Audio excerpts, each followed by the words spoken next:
like you better than another, but you ain't no better look with it then. It goes ring around the rosy, karma gets cozy, we all fall down. I see a lot of stones thrown, the closets ain't closed, gotta put the time in. Let he who's without sin. Let he who's without sin.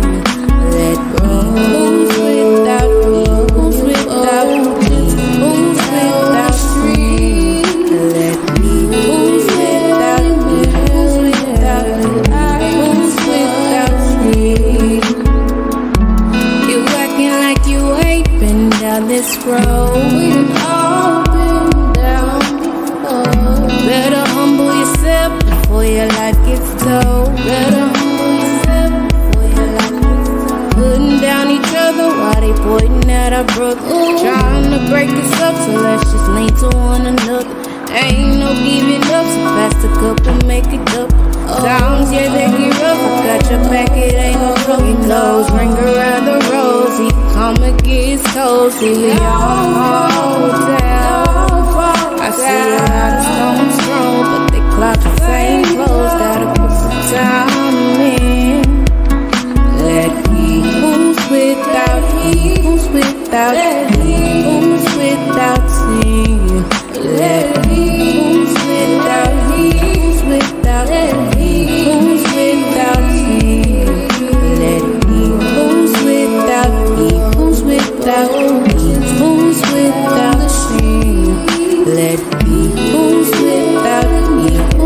Let he who's without sin.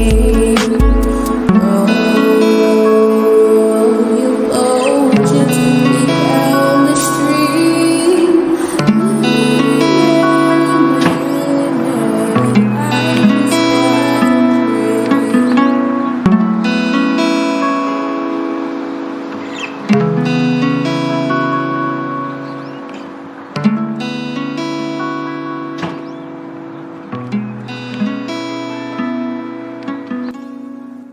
Family all around me.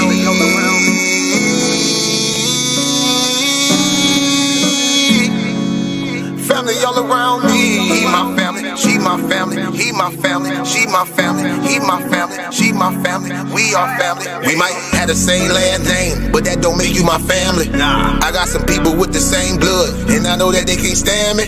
I got some people I call that ain't kin that's gonna pull up and handle it. They take care of that business like family. We come from them trenches like family. They talking, you listen, that's family. They don't tell your business, that's family. They calling your phone, coming looking for you. They say that you missing, that's family. They don't need permission, that's family. When you hurt, they can feel it, that's family. Let them come while you're cheering, that's family. Let them come when you living, that's family. Family all around me.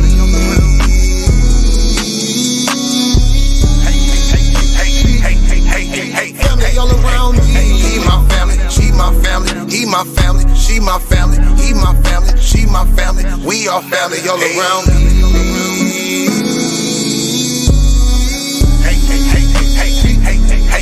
Family all around me. He my family, she my family. He my family, she my family. He my family, she my family. We are family. Hey, ain't nobody fighting around here. Ain't nobody shooting around here. Everybody that's around here, family. All love, no hate, be clear. No shade, all love, be real. You love me, you should know how it feel.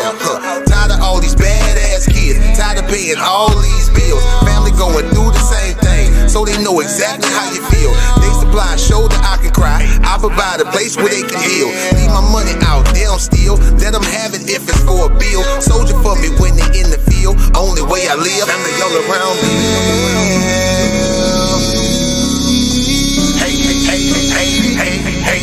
Family all around me. He my family, she my family. He my family, she my family. He my family, she my family. We are family all around me.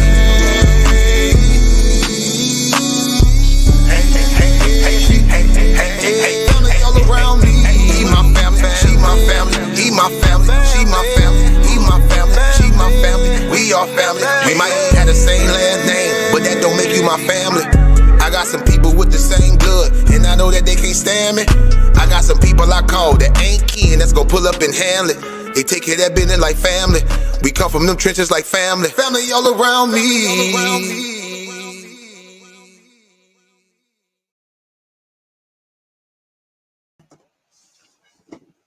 All right. Shalom, Most High bless. To everybody out there, thank y'all for tuning in. It's F.O.P.E. So War, Fellow People's Edification. It's just a late night stream. I ain't had too much to do. So I decided to come live. I want to say happy Feast of Dedication to everybody. Happy Hanukkah. Most High bless everybody. Shalom to Elder Tashaka. Shalom to Lady Love. Shalom, Moss. Most High bless. Oh. It should be a lesson, but you know, I just came on to talk to everybody tonight. I should have put the lesson together. I just got finished celebrating with my wife and kids, and I didn't have a whole lot to do. So, and we haven't been live in a while, so I wanted to come on, let everybody know that everything was okay. I haven't seen everybody in a while or talked to everybody in a while, but we can definitely do it tomorrow. With the brothers and sisters if they free. That's not an issue. Hey, shalom, y'all. Son, Most High bless. Shalom, shalom, shalom. How everybody been doing? I hope everybody is having a wonderful holy day, Feast of Dedication. Happy Hanukkah if you're already celebrating. Some brothers and sisters are celebrating the 21st, starting at the 22nd. It all depends. It's up to who. John, the water, thank you. Same to your family, Lady Love. Appreciate it. Yeah, we all doing good over here. We had a wonderful dinner. We had lamb, chicken, potato salad, a lot of stuff. I can't even remember everything. Corn on the cob. We had all types of stuff. We had a wonderful feast, though. Yeah, so I hope everybody else's family and everything is going good for them. I just was up, and I had a few things on my mind, you know, that I want to discuss and see how everybody was doing. I've been busy, but I do have a class coming up that I'm going to try to make sure I get done this week on King Judah show. We're going to be breaking down the 12 tribes of Israel, and we're going to be talking about Dan, and we're going to be talking about Joseph and the 12 tribes of Israel. What all do you do for it? For Hanukkah? Well, it depends. Everybody do whatever they like. It's a Feast of Lights. 7 days. Reading the book of Maccabees, a few other books. You light a candle a day for the Hanukkah. For all 7 days until it's complete. You feast through every day. Some brothers and sisters give gifts to their kids or a gift a day. Shalom, Professor, lovely lady. Shalom, Most High bless, sister. I got your message too. Thank you for keeping me in your prayers. I appreciate that. I am doing so much better. The Most High has been blessing me. And thank you for all the love and prayers, Professor, lovely lady. I appreciate you for reaching out to my brother. And thank you for the prayers. Thank you. Most High bless you, Queen. Shalom, Naphtali. Most High bless us. Yeah, King Judah. That's my big brother. Yep. But yeah, so I'm going to do something on King Judah platform. I'm going to be over there doing a class on the 12 tribes. And I also is going to be doing something on Sister Naphtali platform as well. So now a lot of things is done. And I had mentioned to y'all before that y'all wasn't going to see me for a minute because I had a lot of work I was doing at my job. You know, when the harvest is plenty, you go reap the harvest. So the harvest is pretty much drying up now. So y'all see me back live again, doing classes and stuff like that. Oh, you don't know how to do the oh, sorry to hear that, sis. It's not a hard thing to do. You know, I don't know if you have a husband or not, or you have somebody to fellowship with. They cool. Doing the high holy days is fun. You know, like the scripture says, rehearse the righteous acts if you want to do that. But I can tell you, we're not doing it 100% to the T as they did back in the ancient days. I don't believe nobody can do that in captivity, and where we at today, it's just impossible. But you know, I love you too, Queen. I love you too. Most High bless. Love you too, Professor Lovely Lady. Thank you.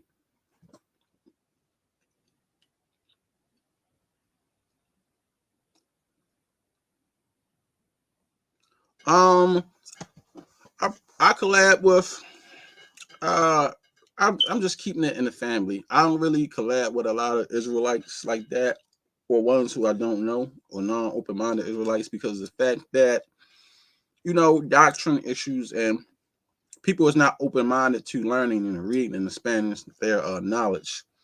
It's like when you stuck on a level, you can't hear anything new, and you don't want to advance in your learning. So right now, I'm just dealing with the family. We all just working together, doing what we doing.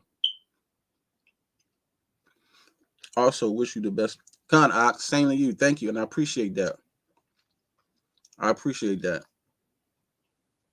But yeah, you know, once you in a community, and you know, a lot of Israelites in the community have egos. Some brothers, they want to know it all, act like they know it all. They think they're above everybody. They think they're above corrections, and they think they know everything. And then some brothers get intimidated because a lot of brothers, they be doing this just for spotlight. They're not really doing it sincerely. So it all depends, you know. I'm not here to showboat anything, man. I just want to bring out information and teach the people the truth to the best of my ability. That's the main thing, and the reason why I come on here to teach the people. Like I said, y'all see me on YouTube. When y'all see me on YouTube, this is not a job for me. I'm not on here begging people for money and things like that, or trying to, you know, make a living off of people. I'm a able-bodied man. I can do that on my own, but I do come on here sincerely to give teachings to people because I want people to know the truth to the best of my ability and what the Most High blessed me with. So I will say that.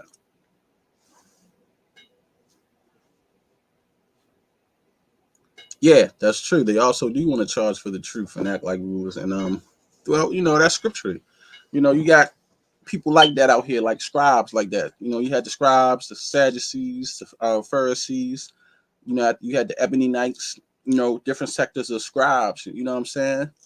Who hated the Messiah, and they wanted everything to be their way. They wanted to sit in Moses' seat. You know, they wanted to be the rulers. They wanted to be the chiefs of the people. So, you know, we have that kind of stuff still going on today. You know, that's just a part of Israel. So what I tell people is you got to work around the demons. You got to work around the devils. You got to fight past them. You know what I'm saying? Don't let it consume you. And that's pretty much what I do. Like, I know a lot of these so-called, who they call leaders or rulers, like, they ain't no leader or ruler of mine. So, and I don't listen to them. That's one thing you have to do. The problem with Israel and our people is a lot of our people let people manipulate them and manipulate their mind. That be the issue. Shalom, Anthony. Most High bless. Shalom. Thank you for tuning in. But that be the problem. And that be the cause of it. So my older brother, he just left. He came up from North Carolina and visit. We had a wonderful time. My mom turned 60, so I had gave her a 60th birthday party, celebrating with my brothers and sisters. That's a hard thing to do, to get my family all together in one room, functionally, and trying to actually be together. Unfortunately, it's so sad that it's hard to get families together these days and times. But I had one family like that. It's hard to get them all in one place at one time.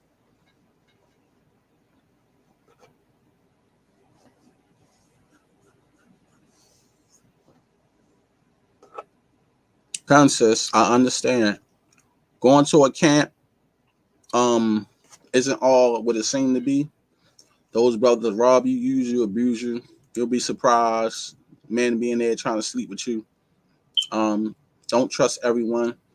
If they even join the church and y'all have a falling out with your husband, they kick your husband out and tell you got to divorce him just to stay in the church. They come up with all types of madness. So that's why I tell everybody, the Messiah said he's the way, the life, and the truth. Nobody come unto the Father but through him. That's all that matters. As long as you following the Messiah, that's all you need to worry about. Anybody else who's saying this and that, they just talking reckless. Pay them no mind. I appreciate that, sister. Thank you. You know, I love my mom to death. That's the queen of my heart. First woman I ever loved. So she's still here on this earth. I do the best I can do to, you know, protect my mother and do what I do for her. I lost my father when I was 16, so I can't do anything nice for my dad because he's in the spirit world.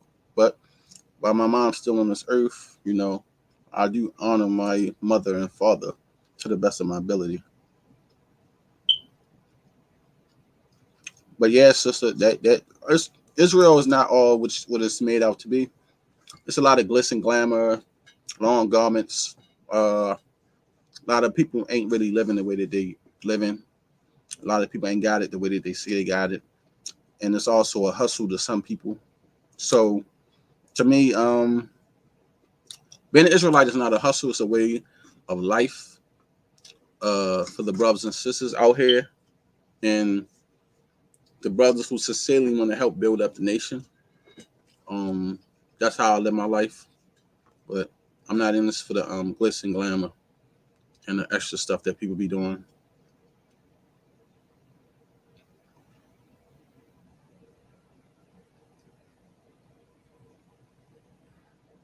You said, unfortunately, I have no family nearby, siblings and parents, and no immediately family, husband and children.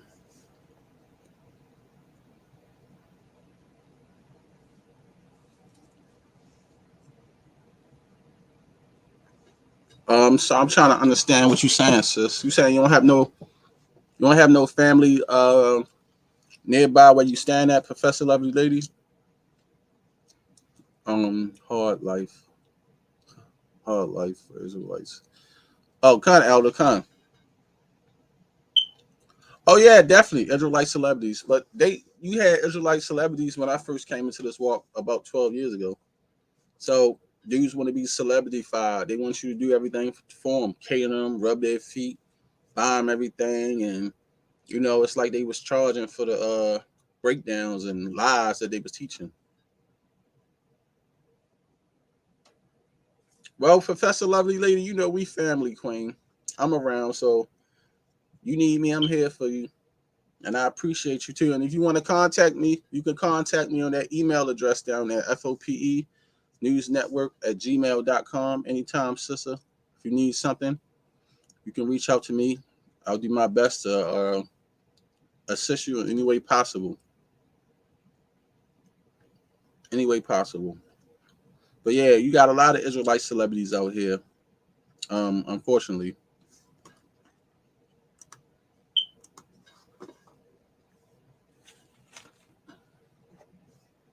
A lot of Israelite celebrities. Well, wannabe celebrities, but they nobody famous. I tell people all the time because I used to have people that try to, you know, do that stuff to me, and I'm like, nah, I'm just your brother. I ain't nobody famous. I'm just a humble servant out here doing the work of the Lord, trying to do the best I can do and trying to make it to the same place where I'm hoping you trying to get, which is the kingdom.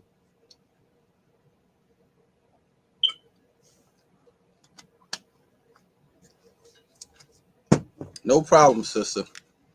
I appreciate you. Anybody that's praying for me and want to see me well and my family well, hey, you're a good friend of mine, you know. Sometimes prayer is all you need. It ain't even about money. Prayer is a blessing itself because if your thoughts is on me and my well-being, I appreciate that, you know. That'll help me with some healing.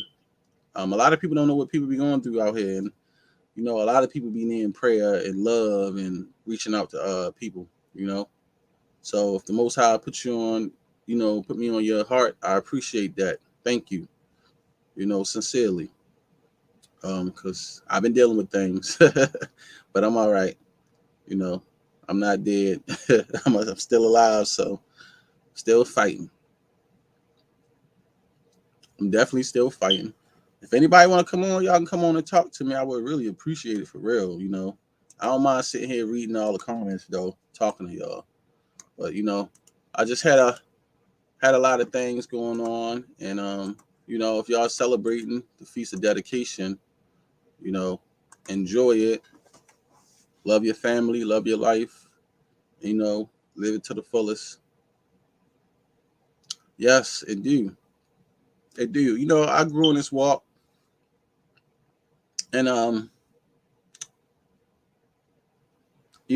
been through a lot in this community for the past years. I've been through it. Some stuff I do miss, but I don't let that define me. I did love being around the brothers, a lot of brothers. That was cool, especially when they're in the spirit. I love going to camp, having fun street teaching. But, in life, you have to grow, and you can't be stuck doing the same thing in life, especially even in this walk. If you're not getting no elevation, you're not becoming better, being positive, or advancing your knowledge, then why are you still doing that? Why would you be still sitting there doing the same thing over and over if you're not advancing in your knowledge in this walk? There's no point of you just being a street teaching or a street corner Israelite. So for me, that would have never worked for me, because eventually I would have got bored of doing that, especially if I don't see nothing coming out of it. There was plenty of days we had camps where it was just phony, and brothers teaching the word. We would just let the word go out. People didn't care to hear it, and especially when we was teaching to the so-called Northern Kingdom brothers, like it was like we couldn't get no type of Hispanics or Mexicans or anybody. Whatever the breakdowns we taught them, like they wasn't even trying to hear it, or they would act like they would call and come around. They would never show up. So, but it is what it is. That's just a part of the walk, But the problem in this walk, King Judah, big salute out. Most High bless. Happy Hanukkah, happy Feast of Dedication. Hope the family's doing well, King. Unfortunately, in this walk, that's what comes with it,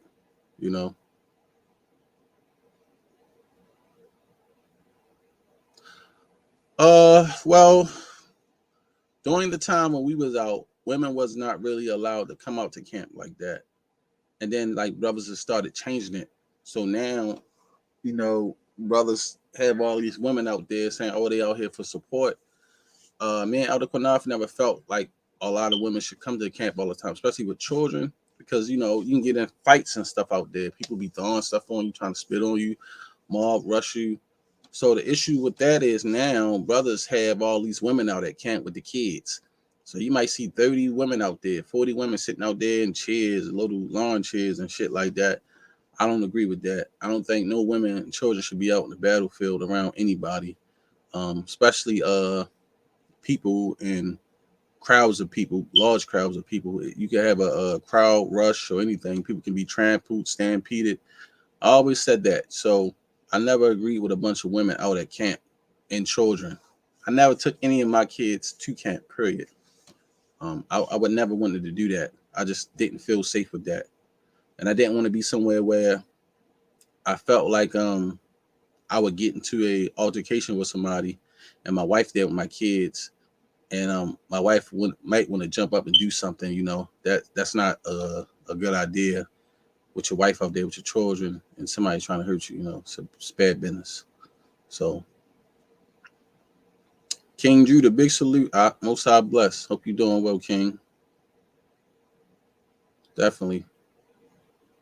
But other than that, family, yeah, I had a wonderful time today. My children is happy. We had a wonderful time feasting, eating. My family came over. Some friends came over who don't know nothing about the Feast of Dedication or the Feast of Lights. So they learned some things today and learned about why we celebrate Hanukkah and not Christmas, and we enjoyed ourselves. That's what it's about. Being around friends and families and everybody learning something new here, you know. So we really lived this thing.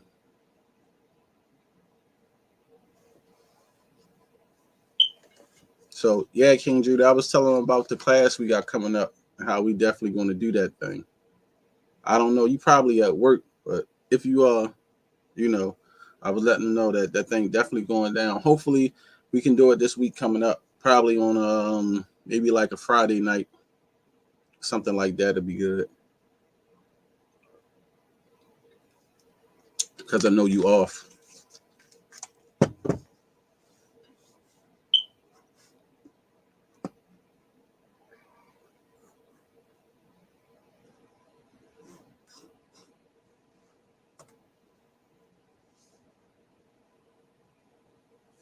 Oh yeah, definitely. Definitely. I'm definitely going to be over there. I have to drop that that that that good old information that the people need, man. You know. Oh yeah, sis, it's gonna be a great class on King Judah show. King Judah, I was looking for your other backup channel. Do you still have it up? Because I can't find it. I think it was like Lions Raw. I was looking for it. I couldn't find that your other backup channel.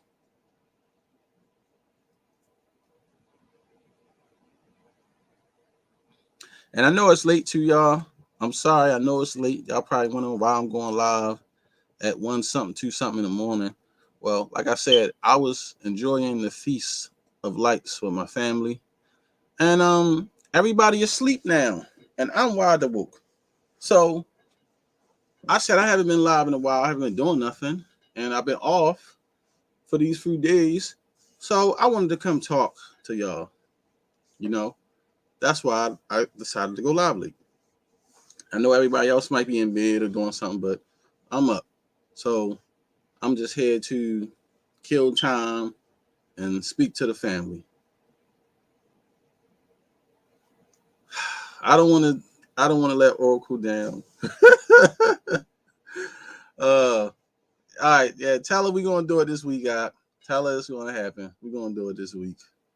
She rolled my hero. Let her know. That's okay. Let her know we're gonna do it this week.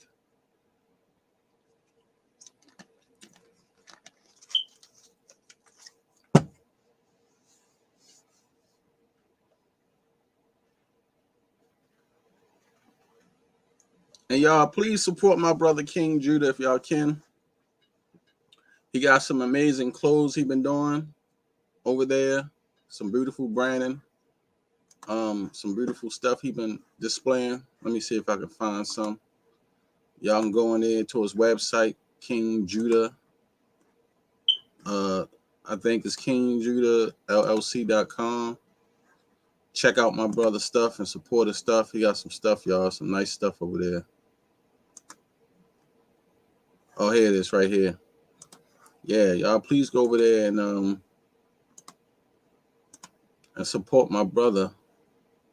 Because I gotta get my sweatshirt, my hoodie. I'm gonna get me a hoodie. Here we go, right here, family. Go over there and support my brother too. You got some nice stuff, some nice merchandise over here. Clean up crew. Y'all come over here, check his YouTube channel out, and get some of this stuff. You know, support my brother. He got a lot of nice stuff on his website.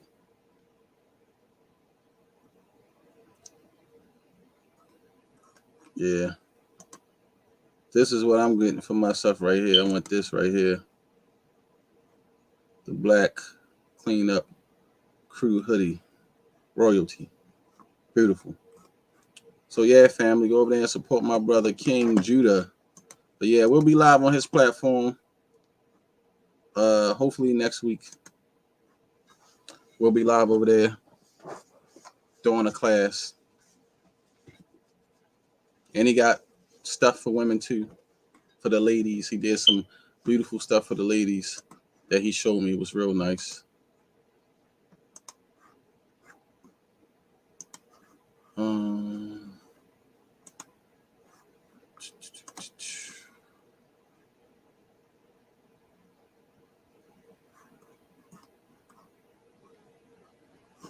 But with that said, though, how everybody been doing out there? How everybody week's been going?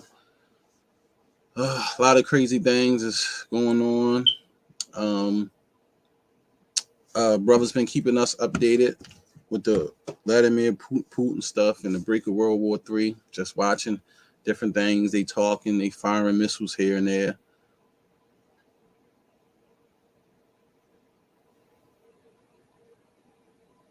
Oh, you waiting for the? I'm waiting for the King Judah. She waiting for the too much talk. Make it same real shirts. Yeah, I love that.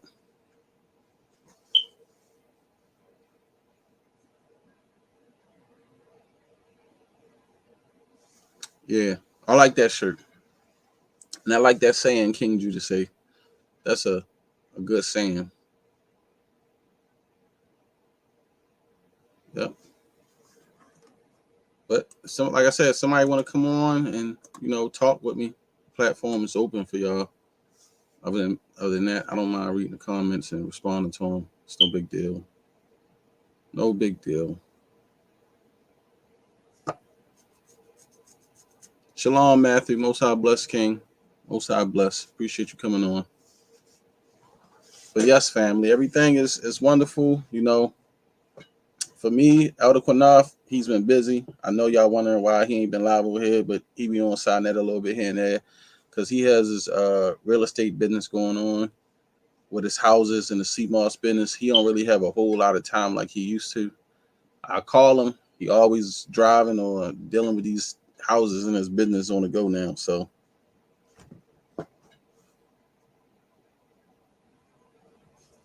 yes, you're right. A lot of platforms is doing that because the Israelites is the most talked about thing right now in the world. Everybody is talking about Israel. That's what you need to talk about. You know what I mean? Like I didn't put nothing to Israel in this title. I just speaking about Hanukkah. I don't care if I got 5 people over here watching. Don't bother me. I don't need a million people in here.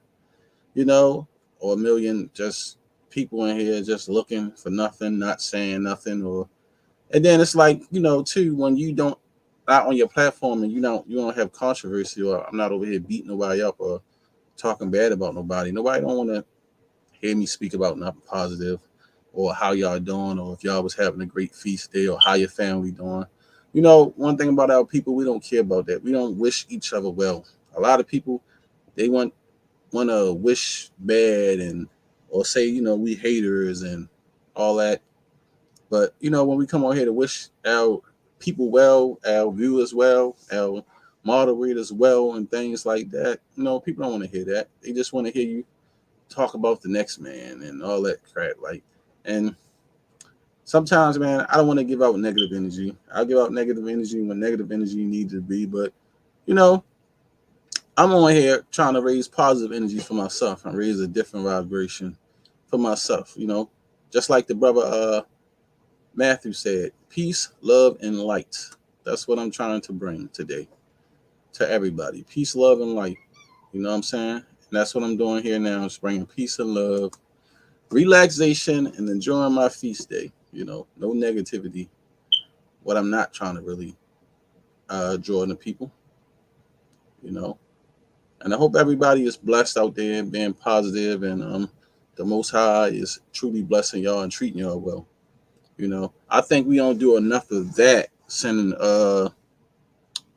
positivity to other brothers and sisters. A lot of us don't do enough of that, including myself.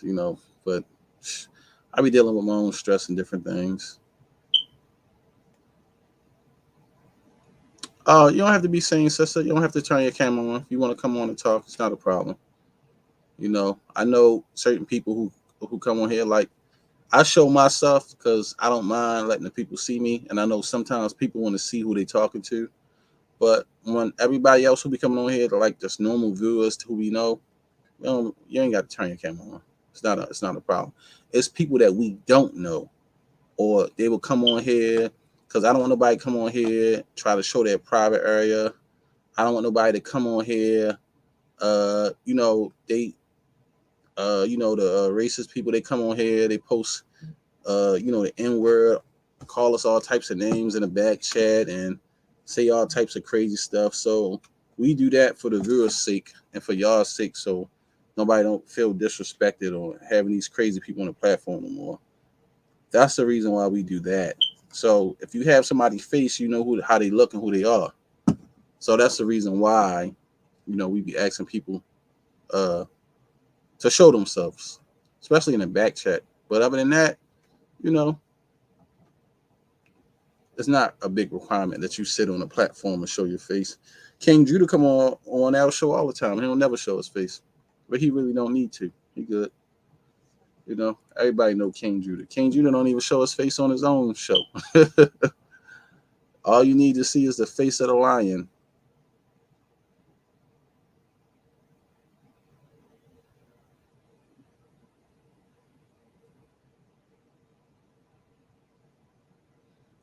Sister, I agree.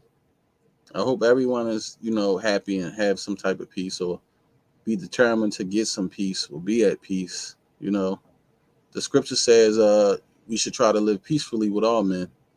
So that's what I've been doing, trying to live peacefully with all men, calming a lot of nonsense down. That's why I've been staying to myself for real, taking a break from some things, but I still have my same opinion and views on certain things and on certain people and on certain subjects and topics that I will not change. My viewpoints is my viewpoints. So, and I don't feel that I should conform to a lie to make somebody feel safe if they don't feel like they're an Israelite, or if I don't feel like they're Israelite according to their genealogy.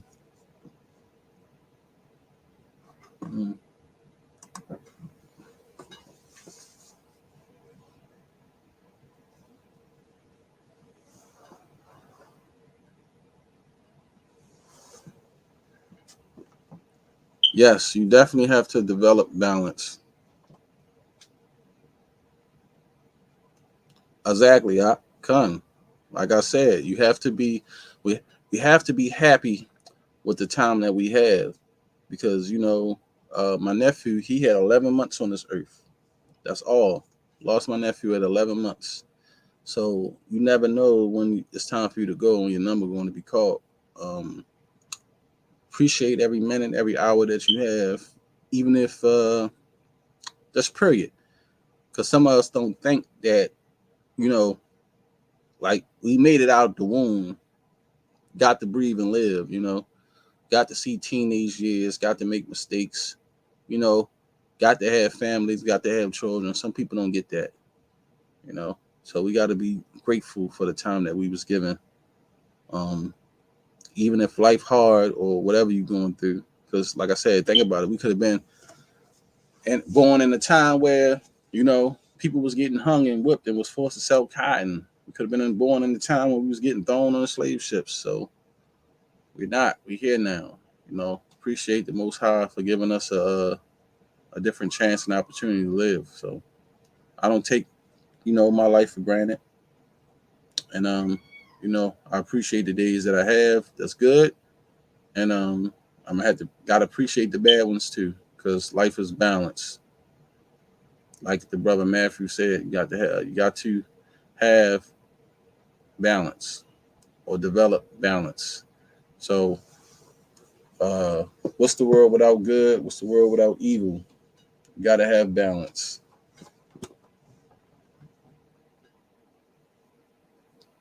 But I do appreciate, like I said, the time that I've been living. And I appreciate being able to teach y'all and doing these breakdowns and coming up with these classes and different topics and things like that and different discussions. We living in a time where, Israel don't really want to talk about a lot of things. I noticed for the last 4 years, a lot of the things that me and Elder Qanath brought out and discussed still have not been discussed by Israel. A lot of topics still has not been. Naya! Nay! I miss you! Where you been? I hope you're doing well, and I hope the family's doing well. I hope your kids doing wonderful. Y'all see my sisters in the chat. I haven't seen her in so long. I've been thinking about you. I hope y'all doing fine. I hope you're doing well. Everybody know our sister. She wrote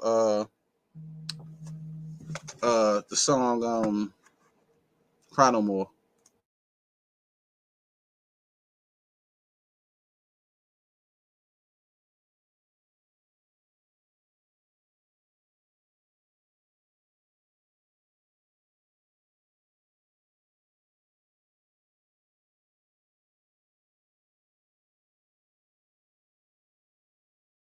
Sorry, y'all. But yeah, y'all see my sister, Naya. I hope you're doing well, Queen. Hope the family doing well. I love you. Hope the Most High been blessing you. Happy Hanukkah, the Feast of Dedication. That's my good sister there. So, yeah, I ain't seen you in a minute, but I know that's how life is, you know. Sometimes we got to cut off, take a break from, the internet and, get in tune with the Most High, fast, pray. I've been dealing with a lot of things, but I'm okay, and I hope you're doing well.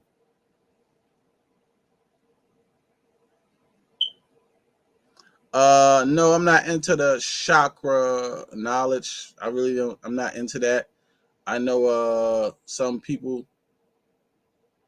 Oh, okay, I understand, sis. I know some people into that chakra knowledge. I'm not into that, but I am into spiritual healing. So now I'm trying to do more meditation and taking sage baths. If you know what that is, like taking sage and bathing yourself in sage and warding off evil spirits and things like that from being around you. So I'm getting into that more and doing some meditation with my kids and my wife and trying to just like cut off from society in some ways because the internet is a gift and a curse and I don't want to. I'm trying to cut the internet down for my children because they learning too much stuff off of YouTube that I don't want them to learn and know about. And I want them to better themselves because the internet is the gift and it's a curse. And that's just my opinion. But no, I don't know too much about the chakra stuff. I'm not into all that holistic stuff that they do. Yeah, I've been wanting to do that too. I saw something where people was like getting in tune with the earth, where they would like put their body into the earth, and they were saying they was like doing natural healing. So I started thinking about, well, if I can stick my feet into the dirt and just let my feet stay into the ground for about a few hours or whatever, they were saying it's supposed to pro out different type of purities and things like that. So I wanted to try that as well, for natural healing, because I don't really like to take over-the-counter medicines like that, only if I have to. Maybe for pain, but other than that, I really don't do all that medicine stuff.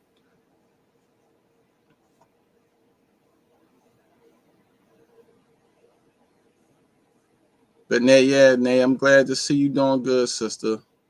I'm glad to see you doing good. No, I haven't done a fruit fast. I do water fasts though, where I'll just go on a water fast and drink a bunch of water and eat a little bit of food. But I never did a fruit fast.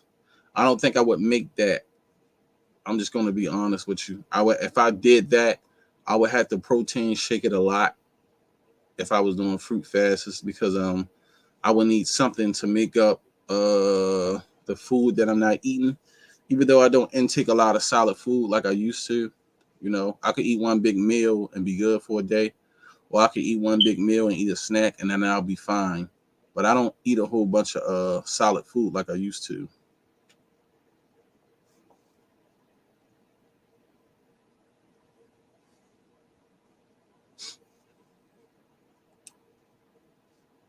Yes, Professor Lovely Lady, I'm definitely trying to make things better. So for myself, I enrolled to go to school to be a nurse. So that's the next step in my life that I'm doing.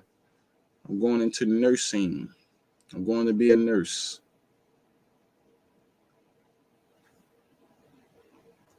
I'm doing more classes. I had took a break because I was working. It was a plentiful harvest.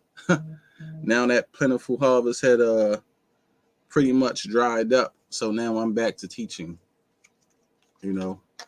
But I'm gonna be doing classes. But when I start school, nursing school, to go to school to be a nurse for 4 years, I'm gonna be doing classes, but not as much because I'll be in nursing school.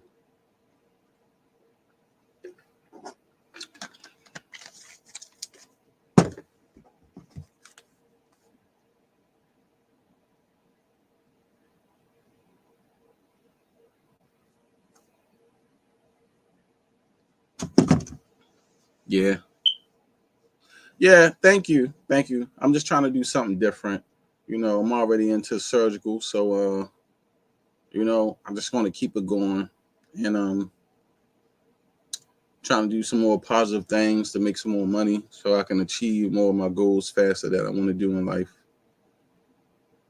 You know, I think everybody, like, you know, we don't know how long we got left to be on this earth. You know, we got to sit back, watch these prophecies come to pass, watch things play out.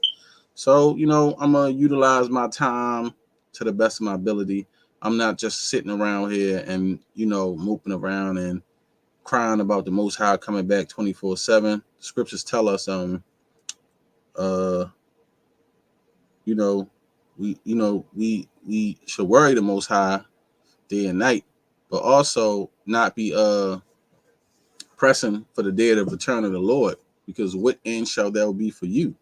You know, the day of the Lord is a great and terrible day. So there's nothing beautiful and glorious about that during that time. So I don't know what my end would be, but you know, I'm waiting patiently for we all to be redeemed. So, you know, I'm gonna just still sit here on this earth in this captivity, utilize my time and to the best of my ability, learn more knowledge, and I wanted to know more things about medical stuff anyway, so I can protect my children more. So I know being a nurse would help even more too, as far as being in the medical field, so I can know how to heal ourselves, whether it's holistically or in the pharmaceutical world that they use today. It's really all about the knowledge.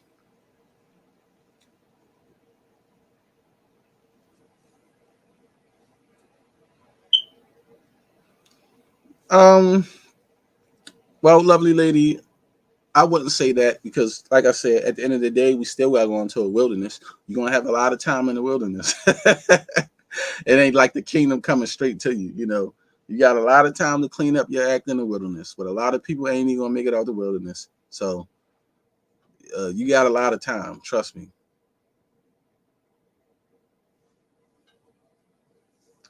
Well, the scriptures tell you in the Bible that you know, go see a physician. The Lord said He made the physician for you for healing, also to extend your life. Now it depends on. I have to read Ecclesiastes 38:4 to tell you that, because you have to understand. I think the word pharmacy comes from the word pharmrica, which means poison and witchcraft. So it depends on. I need to read the scripture because I don't know about heart, and I can tell you. Let me read it, and I can tell you. Ecclesiastes 38.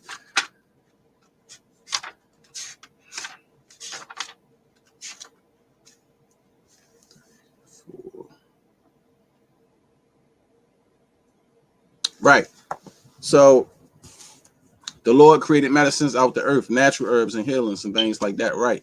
I agree. The pharmaceutical do go against that only when they're using chemical or chemical based stuff, like pretty much poison. So yeah, it go against it when you prescribe certain medicines. But certain medicines that doctors did make is pretty good. It's just the way that they use it and harvest it.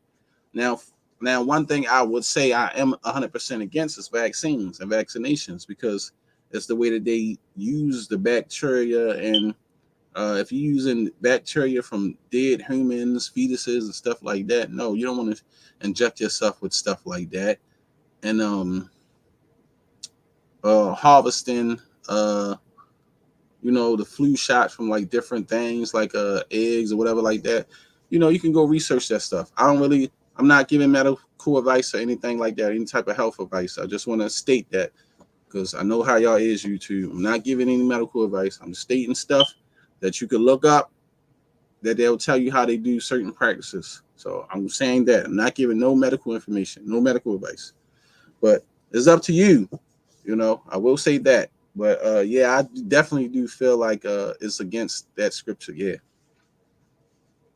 I believe medicine should be more herbal and holistic the way the scriptures tell us to. That's just my opinion.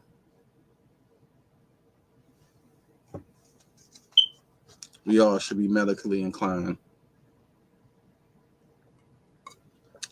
But when you understand the priests were sort of like doctors themselves. When you read about people with plagues, leprosies, and things like that, how they had to heal people and, patch up wounds and cuts and stuff like that. Priest is not an easy job. A lot of people don't understand it. Priests had a lot of work to do. It wasn't just about reading scriptures in the temple and cleaning up the temple. If you read the Torah for real, priests had a lot of things that they did, and I understand the importance of their job and the reason why they didn't have land and the reason why they didn't reap harvests for the first fruits and bring things for the offerings and go in and go out there and hunt and slaughter animals. They had enough work just by being temple workers, or easy task.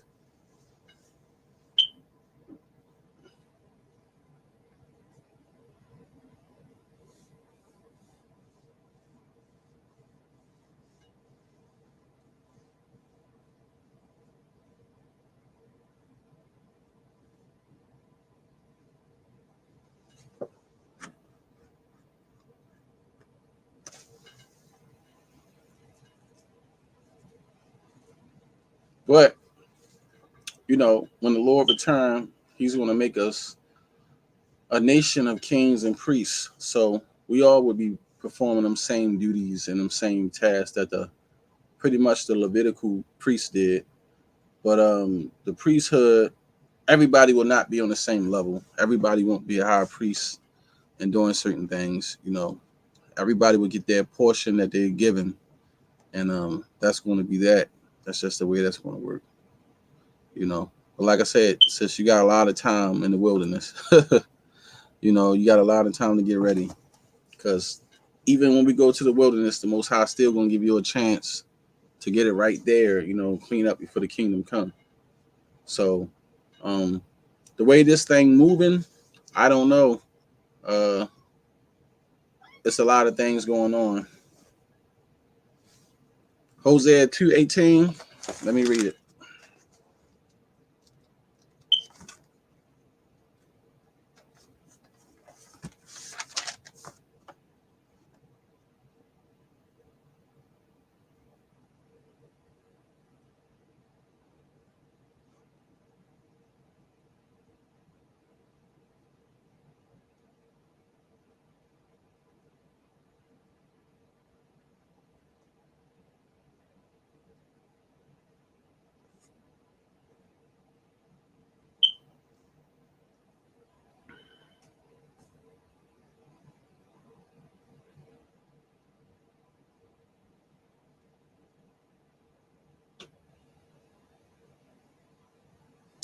Well, that chapter is speaking about idolatry, but I would have to read that whole chapter for real, and then I can give you my whole thoughts on that, because that's what that chapter is talking about, idolatry.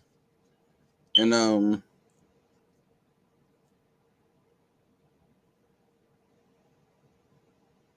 yeah, that chapter is talking about idolatry.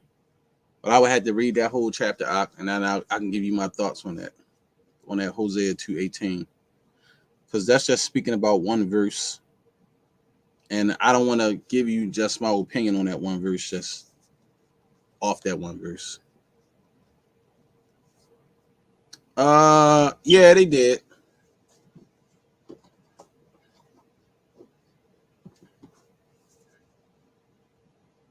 As far as COVID-19, I'm not for sure, but I work in a hospital, and from where I work at, you don't even have to get COVID tested anymore.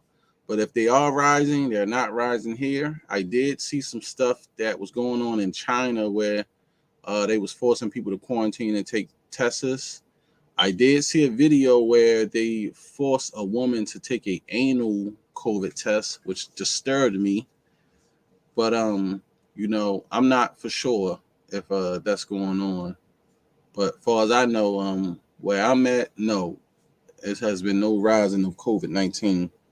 Not even at the hospital where I work. They don't even have the quarantine units like that anymore. But it's not talked about like that. The COVID stuff.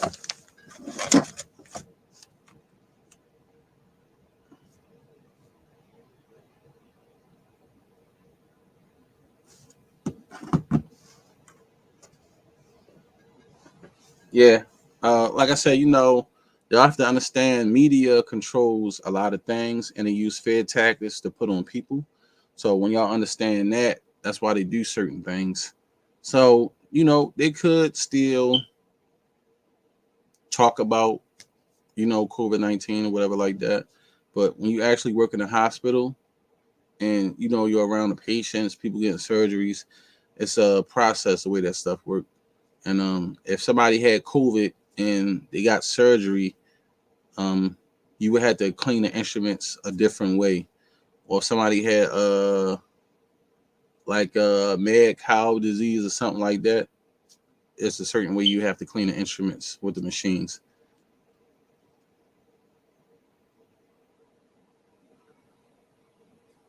I heard of the G Metra, but I don't know too much about it.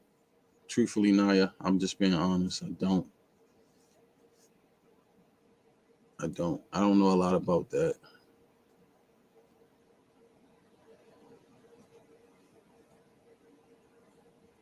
You know, I study and read so much stuff and be into so many subjects. You know, I try to be well around and versed in a lot of things, but I would have to really look into that more.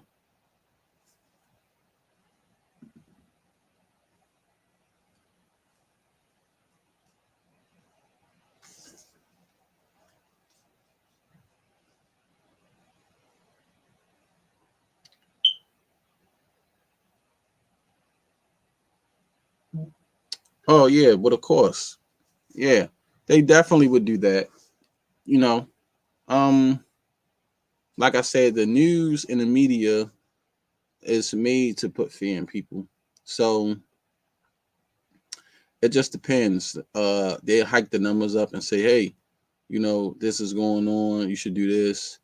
Um, my job, they require you to get the COVID shot. And then after they was getting sued, they no longer was forcing people to do it. Have you read the Gospels of the Holy 12? I never heard of the Gospels of the Holy 12. Is that a different book? I mean, I do have the books of the 12 patriarchs and Adam and Eve and the lost books of the Bible, if you talk about that. But I never heard the Gospel of the Holy 12. I never heard of that before. I have a lot of books. I don't have that. I'm just being honest. Because some people, they be posting books to me and they be asking me, do I have them? And they were like, no, I never heard of that one. I got a nice library, but I don't have everything. I will say that. Some stuff avoided me, unfortunately. But I be trying to make time to read a lot more of my books, not just the biblical ones, but most of the books I have is biblical based. And then I have a lot of history books, world history books. Oh, it talks about the scenes. Okay. No, I have the information on to buy them, but I'm kind of not wanting to really get into the whole Essene stuff because I'm gonna tell you why. It's just like the old the book called um the Owaspi. A lot of this stuff is like different doctrines, and even though I have books with different doctrines on it, I'm kind of not wanting to really deal with a lot of that stuff no more because it's kind of going against Torah, and it speaks against Torah in a lot of ways. And a lot of the practices that certain people doing, I just don't want to get into all that because I know what Torah says about eating meat, and it's too many philosophies coming out of all these different books, and it's becoming unbearable. You know what I'm saying?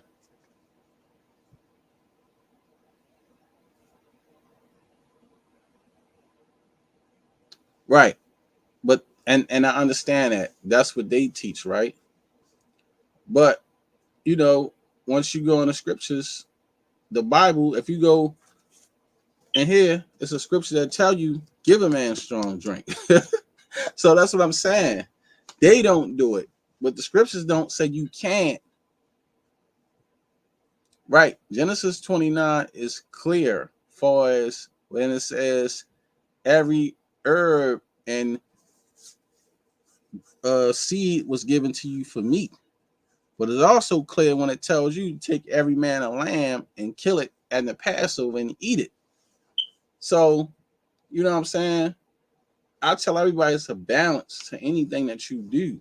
Too much or too little or anything can kill you. Period. If you take too much medicine, it can kill you, whether it's good for you or not. You'll overdose on it. If you look at the charts, they'll tell you, man, your vitamin D levels is too high. Your vitamin E levels is too low.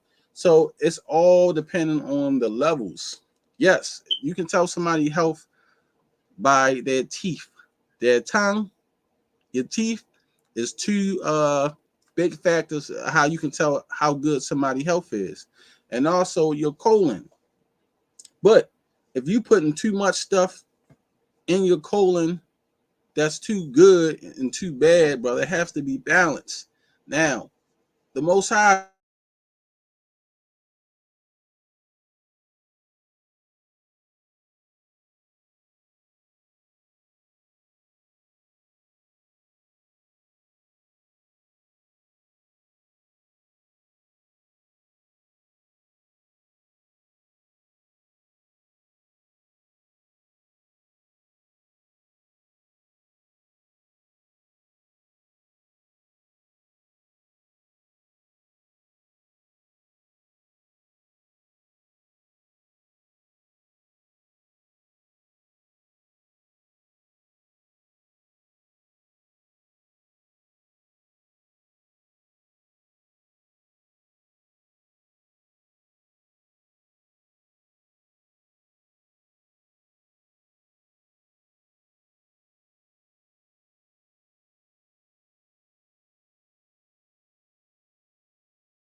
all right.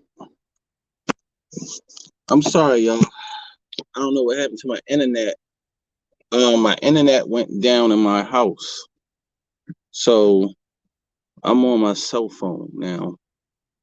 I don't know if y'all can even hear me loud enough, but my internet dropped for something. Something happened with the connection. And I'm trying to fix it. I don't know why it just came back up. Now it just came back up. So my internet had went out, family. My internet went out in my house.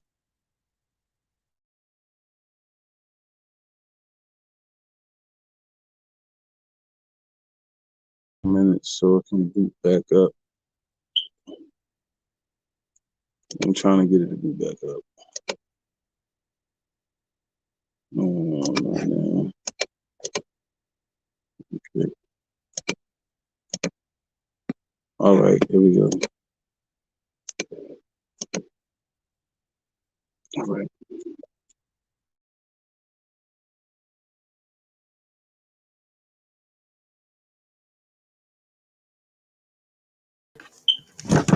Okay, I'm back. I'm sorry, y'all.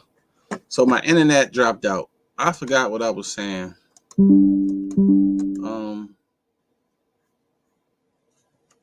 Yeah. But like I was saying, I'm sorry. Too much of anything is not good for you, whether it's good or bad. Like even if you could probably take too much sea moss. Sea moss is good for you, but too much won't be good for you because it could raise levels of too high, too past of what you need. When you look at your charts, as far as like vitamin D, vitamin E, or any other thing that has levels in your body, you need to balance it out. You don't need too much of it or too low of it. You just need it balance. You know what I'm saying? Sometimes you might be over the scale a little bit, but some people be at high levels like and over. That's too much. You see what I'm saying?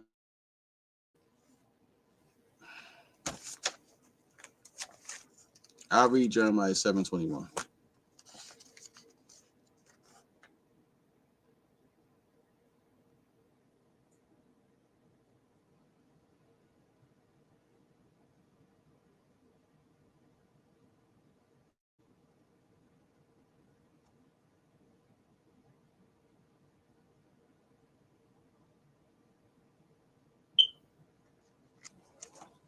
I mean, it's just saying, like it says what it says. Thus says the Lord hosts, power of Israel.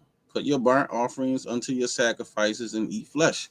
I mean, I would have to read the whole chapter for real to give you my full understanding, which I already did because it's totally highlighted. But like I said, when you go back into the Old Testament, it was no problem eating animal flesh. The Most High told Adam, you know, uh, divide the fish in the seas. These are fishes you get. This is why you have the Levitical law. You have the dietary law. So to me, I feel like when you deal with the Essenes, everything that Moses taught, they just cut out and act like everything that the Most High gave him was false and it wasn't true. That's my only issue with the Essenes. And even when you deal with the Ebony Knights was scribes that was against a lot of the stuff that the Messiah taught. And they also was against a lot of things in the scriptures that they felt that was not true. The Ebony Knights, they was a sect of scribes. So that's why I be trying to tell people you got to be careful who you deal with. And then it's scriptures in the Bible that tell you about the line pin of the scribes. So, like I said, to me, it's each your own, do your own research, man. Just because you're a vegan don't mean you're going to live forever. Just because you eat everything plant-based don't mean you're going to live forever. Some people be vegans and eating too much soy. Too much of that can raise certain things in your body. Soy-based, plant-based stuff. Like I said, it all depends on how you balance it out. The Most High showed me that the meat portion should be the lowest portion of your food. Even when you look at the people in India, they eat more grains, rice, and everything, and their meat portion is the smallest. And I understood that you don't need to put a whole lot of meat in you to get your fill. You can get your same amount fill with things in the grains and vegetables and eat smaller and less amounts of meat. And certain meat you just shouldn't be stocking up on in your body anyway, like cow meat. Beef can stay in your colon for up to 7 years. So I tell everybody, lay low off the red meat. Put goat in you, put lamb in you. Digest faster, go through your colon easier. And also, we have to do daily cleansings, meaning cleaning your body, cleaning your colon. A lot of brothers is not cleaning their colon either. They're not doing that. So that's another issue.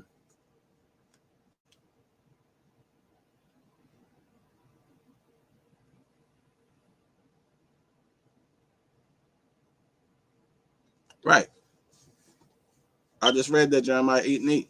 So like I said, the pens of the scribes, when you're dealing with the pens of the scribes. So it all depends on who you're listening to, But Matthew, I know you got the sermon out, so you understand. It's pretty much who you believe in. I believe in the Torah.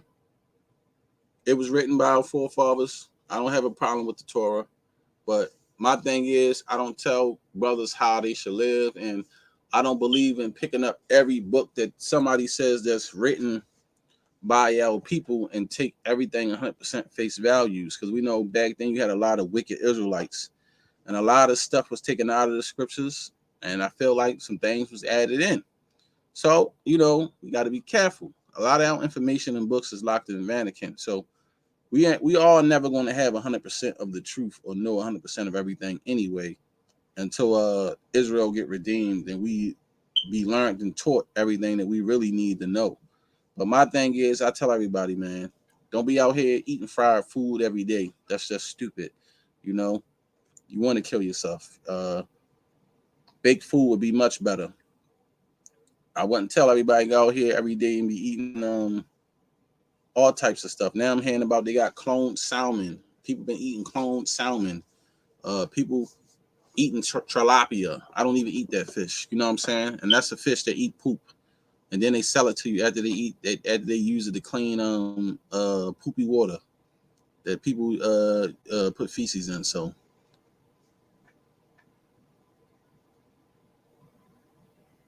don't worry about it, Elder. It's all right. You ain't got to jump on. I'm good. I mean, like I said, if anybody wanted to come on, it's not a problem.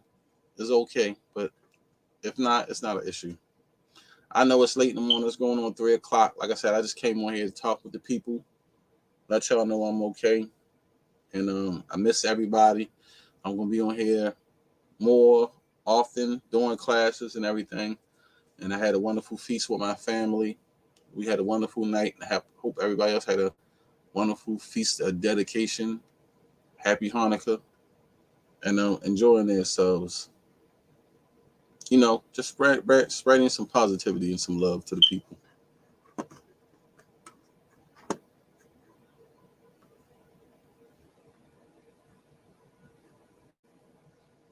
But yeah, I don't have, like I said, I don't really have an issue with the Essenes and all of them. I just don't take every doctrine off of face value. That's the same thing with the whole book of the Owaspi. You know, I didn't buy that book yet. I am going to purchase it and go through it and read it, but don't mean that I believe it. You know, and it's just like when I read the Quran. You know, I have that book. I read through that, study that, but don't mean I believe it. It's just like I said, it's so many doctrines out here now, and then so many teachings, and you know, I just feel like if we Hebrew Israelites supposed to be, and this is our belief, shouldn't we be dealing with the book that has our language written behind it, or at least have the language where we can go and look into the language? Like, none of these books have any language to it. All these extra writings from here to there to there, and it's just all in English, you know? And then none of this shit not even in old English. You know what I'm saying? It's all in modern English. At least we know the King James is written in actual old English. These books is just written in modern English. So it's like, well, where's the real writings or the sources behind all these so-called books? I mean, it's good to have them, you know, in your collection, but shit, we can't find no actual real documents or real documentation of a lot of this stuff. You know what I'm saying? So that's why we're trying to tell people, think about. You got to think about the language. When you go back to the 1600s, the 1500s, the 1400s, where was these books then? You know? And all this stuff coming out on modern time. Why don't you show us any type of manuscripts or anything like that of the actual writings? That's some of the stuff that I actually be wanting to see. That's why I won't teach out of them. Just like, you know, no big super difference from the Talmud. I know that book been tampered with too, and it's the oral writers of our people, but I wouldn't teach out of it. You know what I'm saying? Some stuff I can see that fits in with the Torah, but I'm just not going to teach out of everything, especially to the masses, because a lot of stuff in there I don't understand 100% for myself. So that's why I wouldn't teach out of it yet, if I did. But I really don't need to, because like I said, a lot of people don't even understand the Torah and the Tanakh, you know.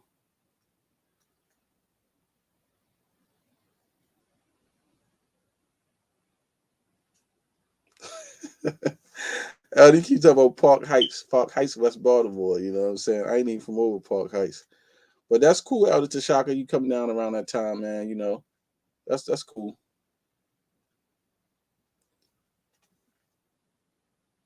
No, I'm not in the ISUPK. I was never in the ISUPK and never will be. I don't have a problem with ISUPK, but no, I'm not in the ISUPK school.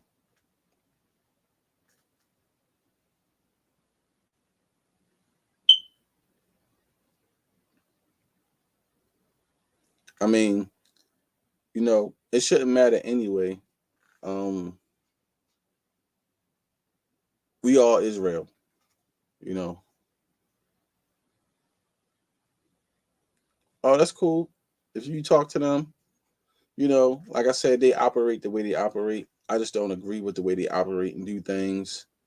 And I don't believe in calling somebody like my spiritual father or daddy. Like you got a lot of camps that do that or act like people their father. Um they use that kind of stuff to their advantage. And certain men in positions of powers act like they can't do no wrong. So you can't check them. You don't want to do that. People take advantage of people, especially if they see that they weak minded and they just follow us. And that's somebody that I am not. Um, so I don't have a spiritual father. I have a heavenly father. I have no spiritual father on this earth that's claiming they're going to guide me and teach me in the scriptures. When all actuality, I know more than most of them anyway. And not to brag or boast, but a lot of these guys limit themselves in the scriptures. They just in certain positions where they made themselves leaders or claim that they are leaders of the nation when they really not. No world leaders or nobody don't respect these guys.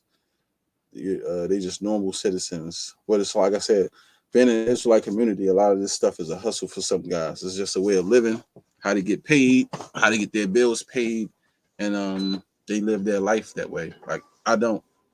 I'm not in the community to live life off of my people, but honestly here to build and help.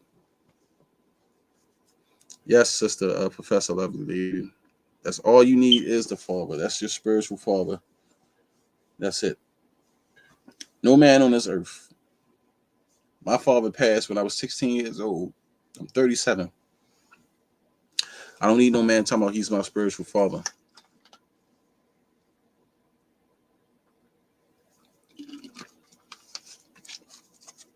But if you want to go and valid, if you want to go and join them brothers or whatever, you know, most high bless you. We all have to learn our lessons in the Israelite community and grow on with who we grow with. Some brothers have to be around a lot of brothers and want to deal with certain brothers a certain way to feel like they're a part of something. Some brothers join brothers in the camps with the 12 tribe chart because they hate black women and don't want to deal with black women, and because they accept other nations like Hispanics and Native Indians and all these different people. They join up with them because they believe that and they feel safe with that. And then some brothers don't. Sorry for your loss. You say he passed when he was 14. That's a tough thing. All young men need their fathers in their life. And now you're 25. So you're a young man still. And you're growing in age. Well, you'll learn from that. Um, Unfortunately, that's just how life is, you know. I hope, you know, you had a father figure in your life, maybe your uncle or a big cousin or something like that could put you on the right path. But you know, you at the age of 25, you should be already on there now. Hopefully, you know what you're going to do with your life and you know, serving a father and moving forward. I know I had a kind of a hard time not having my father around, but I know, you know, at your age, eventually you're gonna be asking yourself at certain ages in life, what I do, you know, in situations, because that's what I ask myself sometimes in life. How my father dealt with this at this age, and he wasn't around for me to ask him that. Shalom, Oracle 007. Shalom, sis. Most High bless. If you can you drop your new channel that you cooking? Because I haven't been seeing your videos, and I know you say you have another channel, and I've been wanting to see your meals you've been making. So if you can drop your channel in the chat, sis, I appreciate it. Everybody, please subscribe to my sister Oracle 007. Our wonderful sister. She has a beautiful cooking show, Israel, and she make wonderful dishes, you know. So if y'all want to try some of her meals that she cook, please subscribe to the sister. Check our channel out. Hopefully she'll drop it in the chat. Y'all can subscribe over there. You know, me and King Judah, we fighting over plates and who's going to eat first. That's how good the food looks. Yes, she is, lovely Lady Love. She's over there killing it. I told her, go ahead and mail my meal in the mail. Freeze it, put it in a Ziploc bag, throw it in a box, and send it to me. Especially that macaroni and cheese. That looked like something else. I was like, I'll be watering over them dinners.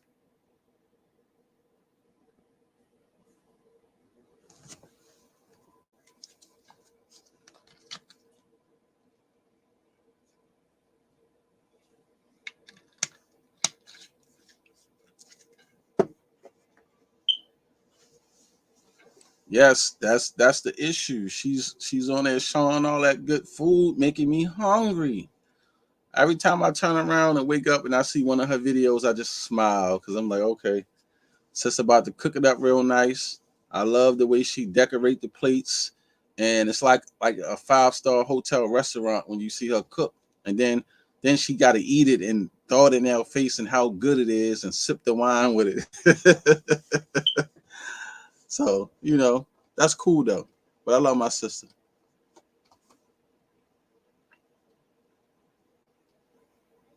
So yeah, Oracle, when you get a chance, please drop your channel, sis, in the chat for the people.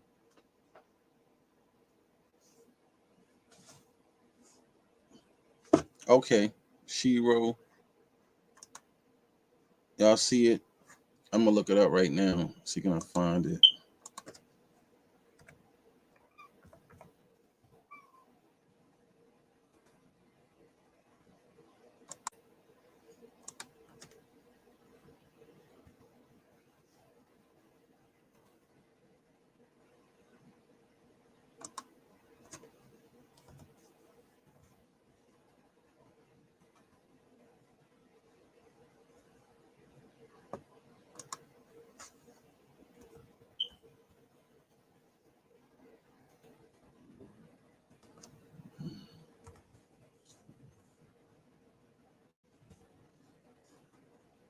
Okay, I found it, sis. I'm about to subscribe.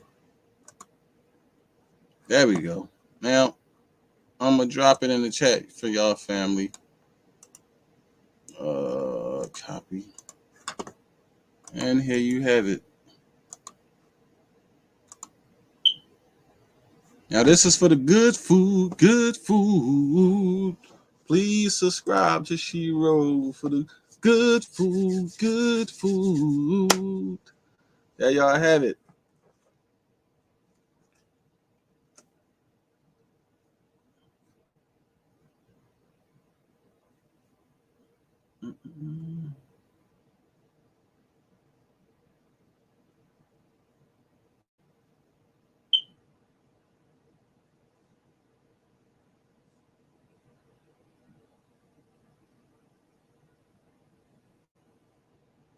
Okay. All right. I got you, Shiro. I just subscribed. Appreciate it.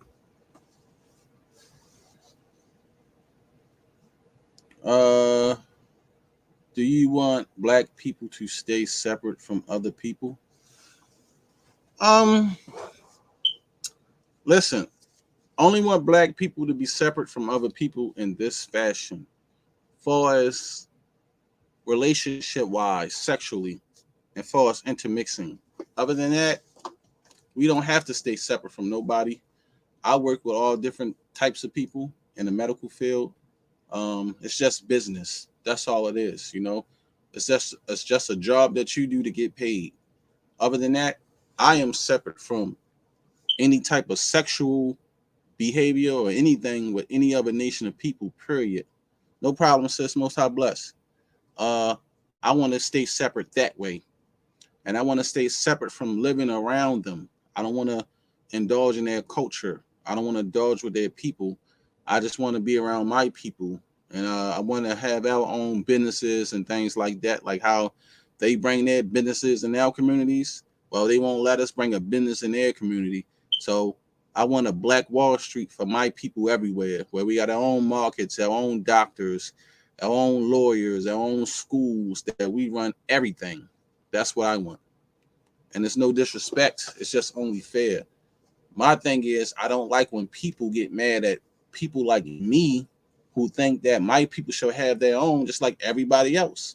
It seems like the world want us to depend on everybody for everything, when the truth is we don't need none of y'all. We don't. We can start our own football league. We got the best players. Own basketball league. We got the best players. Okay? Black people started hockey. We started hockey. White people took it over. We got the best musicians. We can separate and do everything on our own. We can entertain ourselves. We can feed ourselves. Negroes love soul food cooking. Get our brothers from the islands. They cook differently. We don't need nobody but ourselves. The issue is when we realize that, then we will be fine. So it's not a hate thing. It's just a truth thing. When the Negroes leave, everything big leave, meaning big penises, big butts, big titties, great inventions, the biggest of the big, styles, influence, everything leave when we go away. And all the stragglers and sojourners who love us that much will be running after us. Why? Because the influence is our people. The swag is our people. The style is our people. We don't need nobody but us. And our people need to realize that. But our people lazy, man, because we've been so trodden down, beat down, we don't want anything. And we don't want to do it for ourselves. Like the scripture says, the ox knoweth his owner, the ass his master craves. But Israel does not know. They don't even consider. That's the issue. But that's what I want for my people. I have nothing against nobody else. No Hispanics, no Mexicans. I have nothing against the Chinese, the Japanese, the Russians, or whatever their people. Whatever culture that you live in, that's your culture. But I want my people to have their own. That's all. Just like everybody got their own community, we deserve to have our own. I ain't talking about some ghetto, ran down hood that's all messed up, where you got walk out your house, people doing the dope fiend lean and people doing the drive-by shooting, and you got gang bang standing on the corner killing each other over colors. That's not what I'm talking about.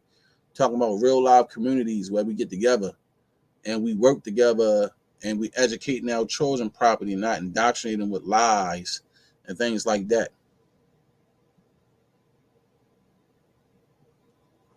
You said you white and you agree and you think we would be better off separated. Well, but of course, I'm going to tell you why we would be better off separated. Because the Most High separated the people from the beginning, just like he separated everything. The Most High separated people. He separated people on the Tower of Babel because man was on one accord. They all spoke one language. And he said there's no restraint from man. So he separated man. Your people go here with this language. Your people go here with that language. Your people go here with this language. Everybody had their own cultures and their own way of living. Now, if you're saying that you are European, right, then you should understand the way that Europeans live, that's the way that y'all live. I don't care if that's what kind of culture y'all like to do. If y'all want to go hunting and eating all types of animals and y'all like y'all meat medium rare, I don't give a fuck. That's y'all culture. Live that. Same way with people eating bats and rats and shit like that. I don't give a fuck. That's their culture. Live that. And that's the way y'all live. My problem is when you come to somebody home or wherever they at and you try to convert them and make them live the way that you live and tell them the way that they live is wrong. or in the way that their culture and their beliefs and their worship or whatever they do is wrong.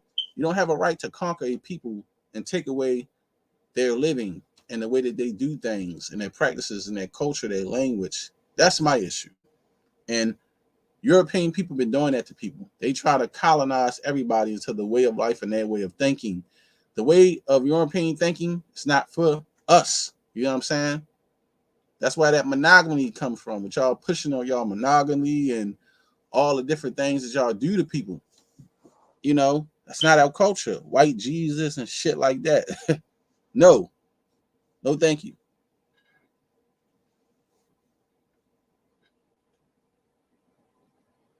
Yes, correct, Lady Love. We respect theirs, but they don't respect ours.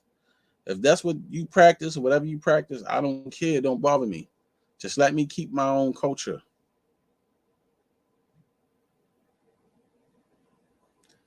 Exactly. Like, you have to govern yourselves. Like, you know, just like this, right? I'm a so-called black man, right? But today, if I wanted to go to Saudi Arabia, I got to go over there. I got to wear their dress. I can't go over there with Hebrew attire on, looking like a Jew. They're not going to accept me there. They're going to say, oh, no, Negro. You got to put on this man dress, this whole white man dress, this little scarf thing with a little turban on it. And you have to dress the way they dress and practice how they practice. And I think they got that time over there where they worship or whatever like that. They all got to bow down, and you gotta practice the way that they practice in their culture. The women can't go over there wearing their breast out and certain things that they do. You have to dress in their manner and the way that their country run. And that's why people was crying about the basketball player girl, Brittany, whatever her name is. I said, I don't know why people so upset. She went in another land doing some dumb shit. What do you expect? That's their culture. You can't disrespect nobody on their land and think, well, because you famous, you get a pass. No, it don't work that way. Okay? You have to follow their rules. That's in anybody's land or territory. If you break the rules, you go to prison. It don't matter. That's just a part of life. It's nothing you can do. You feel me? They can do anything they want you to you in somebody else's land, torture you, whatever. So I'm not a fool. I'm not gonna go to somebody's land and be chatting USA on somebody else's soil or and talking crazy and protesting shit that I shouldn't be in somebody else's land. Their rules is different. You know what I'm saying? You're not in the land of the free. You know, they might not have freedom of speech there. You might can't do certain things. So mind your fucking business. That's what I would have done. Correct, sis. You in somebody else's home. And it don't work that way. It's not your lane. You got to mind your business. So that's what I would have did. I would have minded my business. No disrespect to the sister, but hey, she put herself in those situations from doing what she doing. You know, a smart man would know. I'm not going to go in somebody's land and protest something and be an activist. And you're not even from there, you know, because you feel the way that you feel. Listen, I feel the way I feel on a lot of things. But I know in certain places I'm not going to do some shit that's going to get me locked up somewhere where my people can't get me out in a whole nother country and a whole speaking a whole nother language that you don't even talk. Like, that's crazy. They could be saying anything, you know, and most American people know one language, the bastard tongue of English. We don't speak Spanish, French, none of that stuff. So you got to be smarter.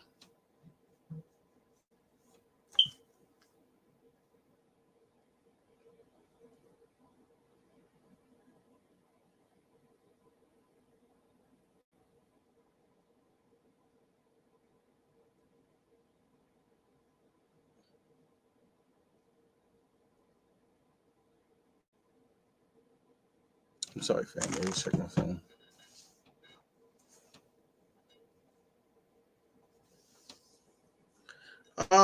What do I think of Kanye West? Well, I don't have a problem with Kanye West. Kanye West is Kanye West. He's doing whatever he's doing. The man's rich. I only thing I disagree with what he did was he mixed his seed out. I don't think he should have did that. But other than that, what he talking about, he's speaking a lot of truths. Now, people might not like the way that he doing it, but hey, you don't know what that man going through, and we're not walking in his shoes. So I just say this: whatever he's dealing with, the Most High know, and if the Most High want him to bring the truth out the way that he's doing it, let him be.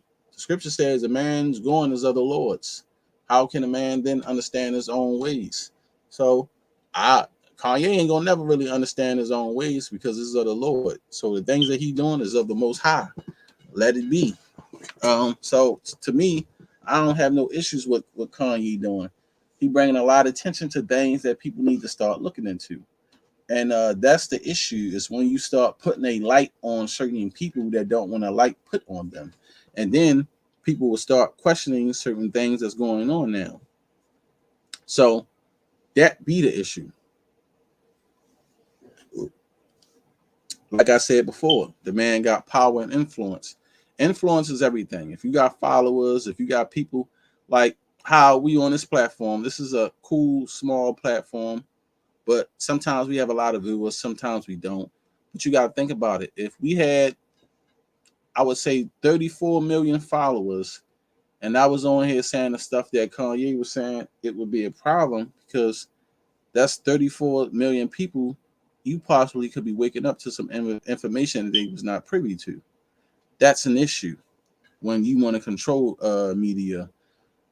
If you knew it was a time where Hillary Clinton and them used to come on and say we're losing the information war, because the fact that you had people that was becoming like local news people, and stuff the police used to get away with, they can't get away with no more, because you have social media, YouTube, where they could do something somewhere and say, oh, such and such did this, but now you got people recording saying, no, this really happened. So that's why they were saying, oh, we're losing the information war now. When people now saying, well, I was this for this many years, and I know that they do this, so now they just can't tell people, hey, everybody just go get this and you'll be fine. No, the information war has changed now. So people started challenging, the things that go on. Remember, it was a time where whatever you wanted to do, you had to go to school. You got to go to school to learn trades, tricks, and all that. You don't need to do none of that stuff anymore. You can learn it right off of YouTube University. They will teach you how to fix cars on here, change tires, change your motor, whatever the hell. You find all that type of shit on YouTube.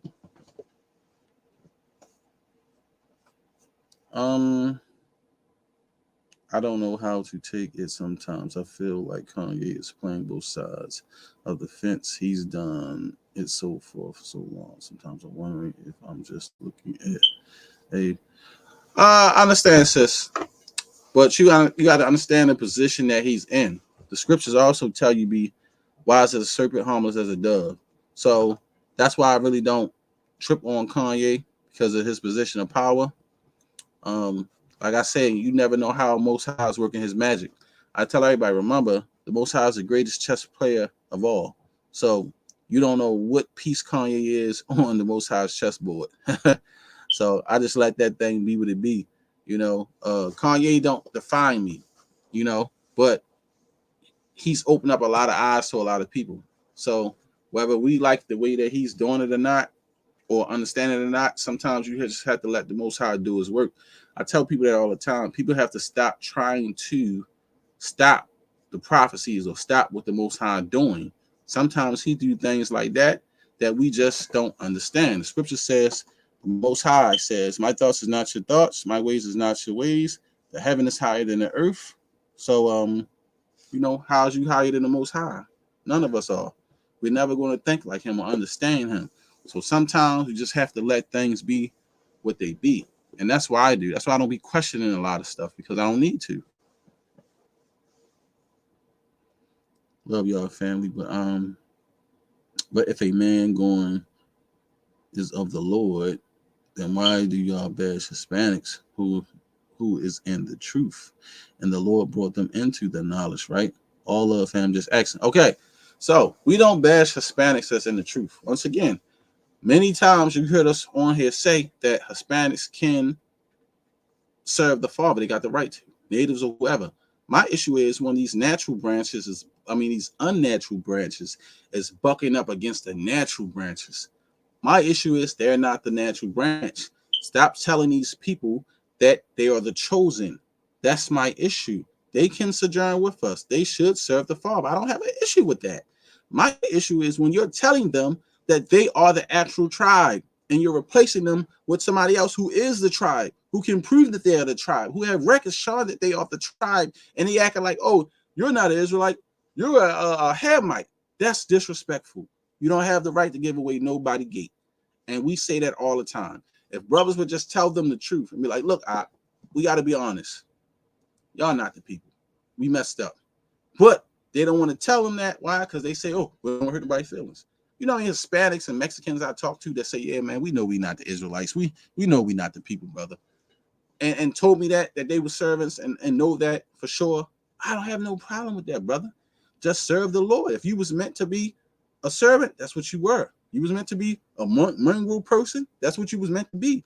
The Lord creates everybody. He know everybody how he formed them and what you are to be. The scriptures tell you the Lord made one thing to I'm trying to quote it.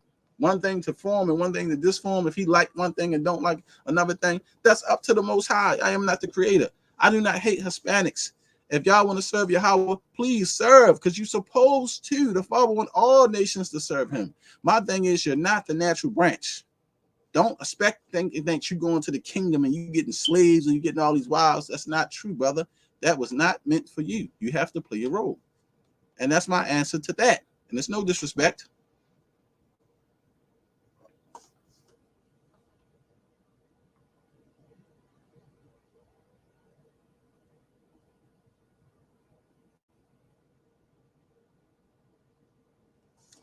Oracle, I'm not for sure, but I understand what you're saying, sister, about Kanye.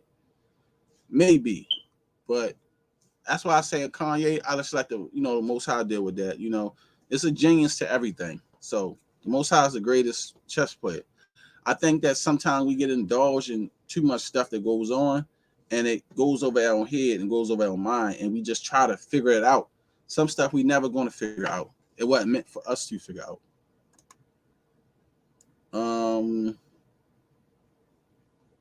Right. So like my big brother King Judah said, claiming our nationality is the problem, and not being claiming our nationality is the problem, not being in the truth. And that's what I agree with. I don't have a problem with them dealing with the truth of the knowledge, but when you saying you us or your estes is saying that you are the person and this is yours, that's the issue. That's all I'm saying. Right, 70%. 70%. And that's the issue. And then once you deal with that, with the camps, and you see the chart, they pushing mixing when the scriptures tell us not to mix. And being a camp will teach you racism. They teach you to hate all nations of people. That's not on the 12 tribe chart. And I bring that all the time. I was dealing with that stuff. And then they call us racist, saying, oh, we hate Hispanics. Now we racist. How? When they teach you, when you become a camp dealing with camp Israelites, racism. They teach you to hate everybody. That's not on the chart.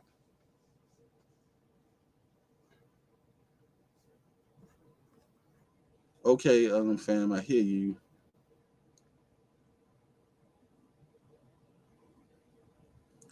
Okay, hold on.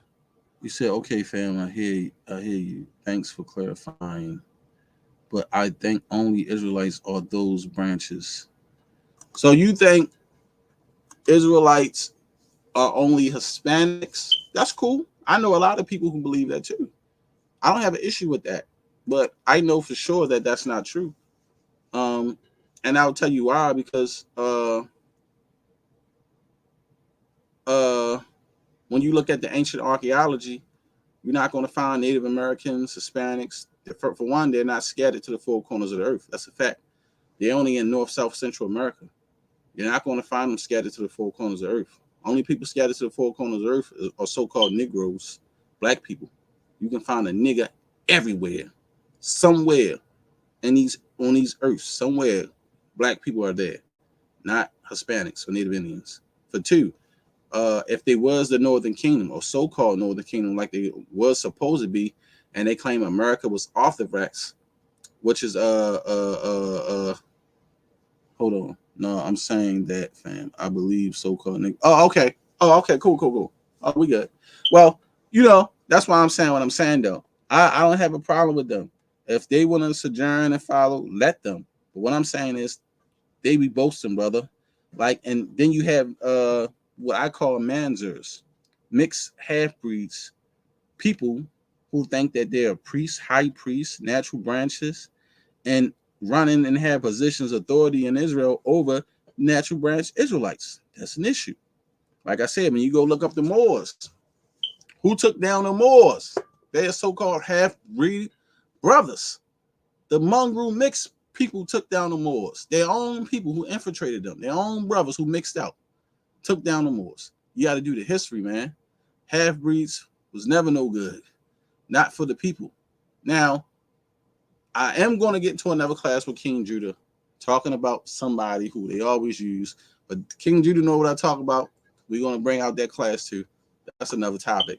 I don't want to discuss that right now, though. That's another topic. That's another topic for another day.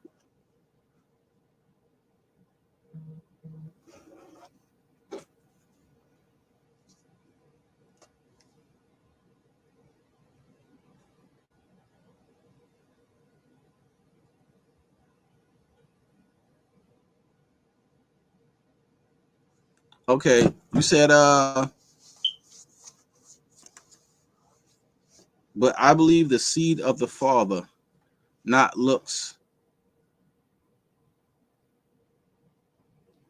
I believe the seed of the Father and not looks. So I believe in Israel being a lineage and not a certain look. Well, see, that's the issue. When you go into the scriptures, Israel does have a certain look. They have a Negroid look. That's the problem. When they mix with people, they mix with those of the same phenotype that didn't change how we look. The lineage is the pedigree.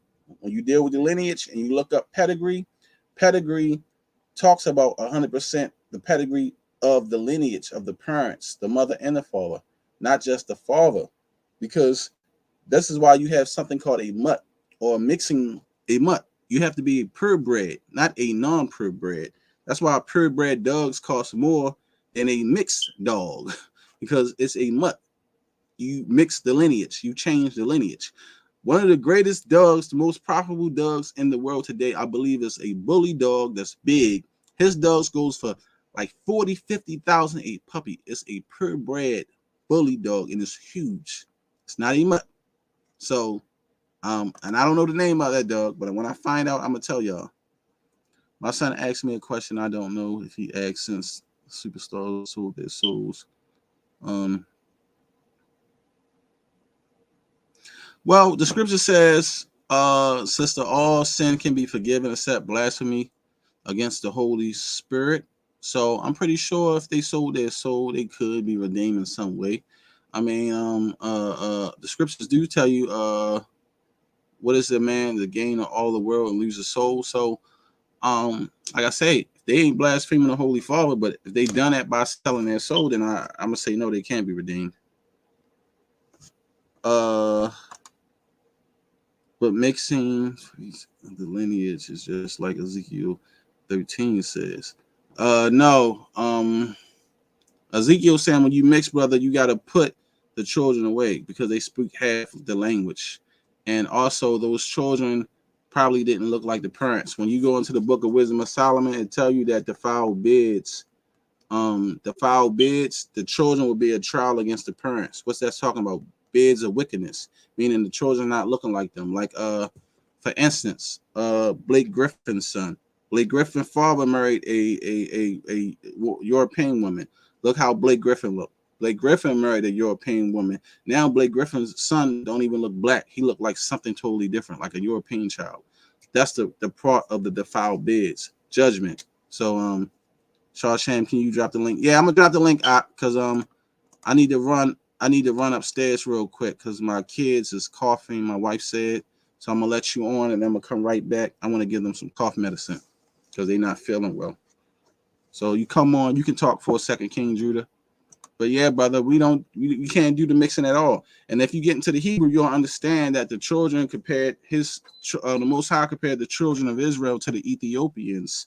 And when you go into the Hebrew, it says Negro. Now, the Israelites also is compared to the Egyptians, and they tell you there's a difference between us because the Israelites are more lively than the Egyptians, but we all had the same phenotype. We all was a Negroid-looking people. When Jacob died, our forefather, they said it was a great morning for the Egyptians. The children of Israel is not Egyptians; they're the Israelites. They couldn't tell us apart sometimes. So, but it was still racism between Negro-looking people. It's just like you have your Koreans, you got your Asians, you got Lebanese, Japanese, Chinese. They all have that look, but they are not the same people. Listen, I don't care about Blake Griffin jumping over no car and dunking. That don't mean anything, man. I don't understand why y'all think heathens or people that's mixed or mongrel people can't have talent. For instance, Alexander the Greek was one of the greatest fighting warriors there were. He was a killer. He was a heathen.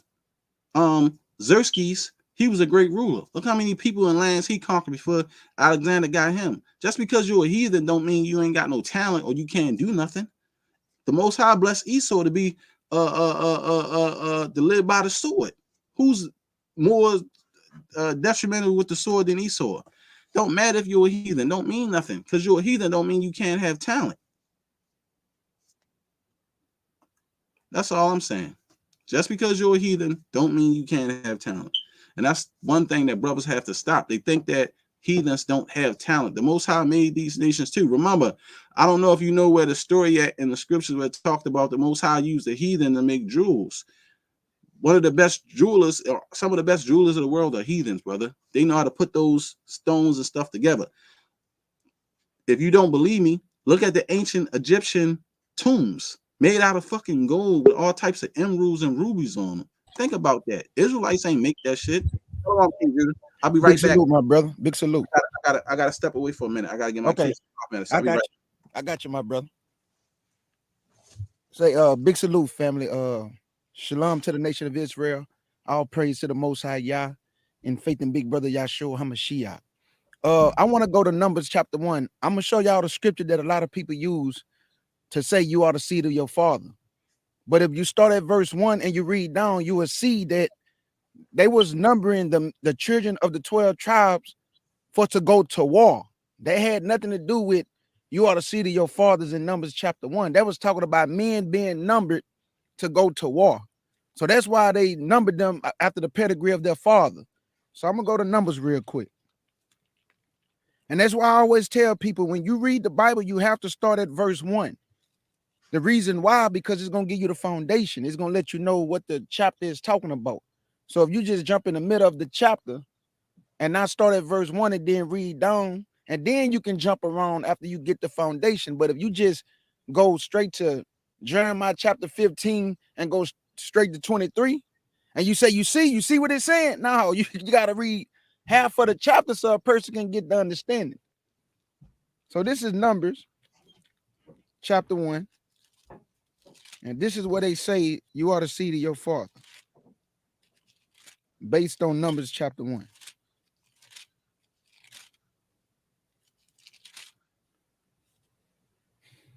This is Numbers chapter 1, and I'm going to start at verse 1.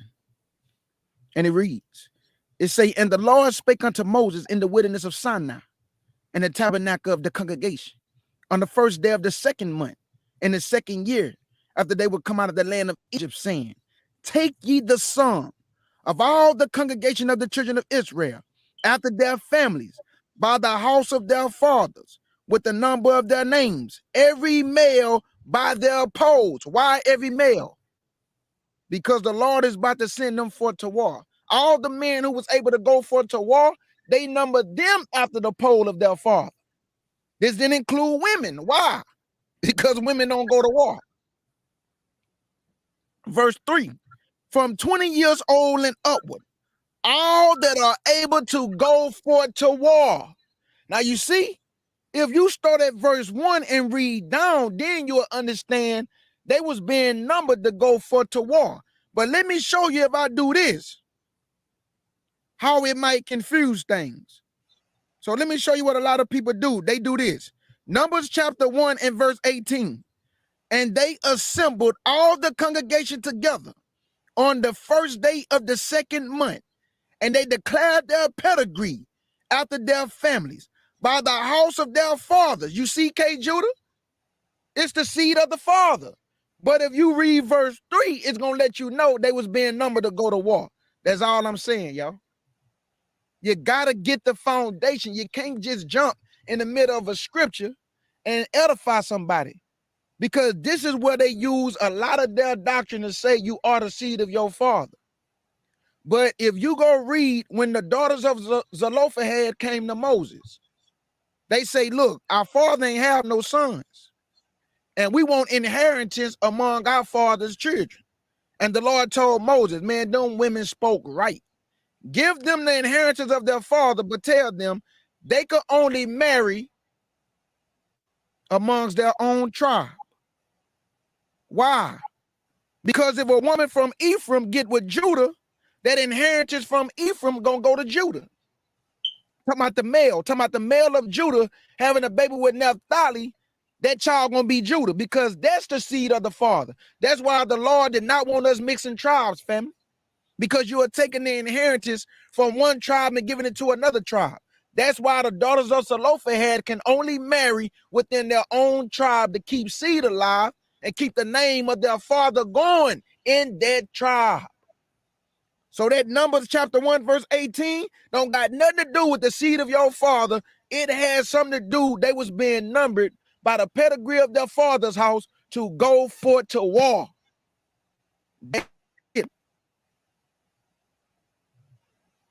Because a lot of people, they'll do this. When they want to explain something to somebody, the Bible say line must be up on line, and here a little and there a little. So they'll take somebody to a precept. They won't read the first verse and go down and then jump around. They'll go straight to the verse they trying to prove. You see what it's saying, bro? Look right here, look. But then it's a person with some knowledge go to verse 1. It's going to say, brother, it's not saying what you just told me that said. No, brother, it is saying that. Now you jump straight to 15. Why you didn't go to verse 1 and read 1 through 10, then jump to verse 15? Because a lot of people have their own doctrine that they want to teach to people. But somebody with some knowledge and understanding gonna say, no, now start at verse 1, brother. That's all I'm saying, family. You got to start at verse 1, because it's going to always give you context. It's going to always tell you what's going on in the chapter, who the Lord talking to, the time frame. It's going to give you who was ruling, who was the king, when did he rule, the time frame that he ruled. Then you read down, then you jump around. You can't just jump around soon you go to a chapter. People going to get deceived that way.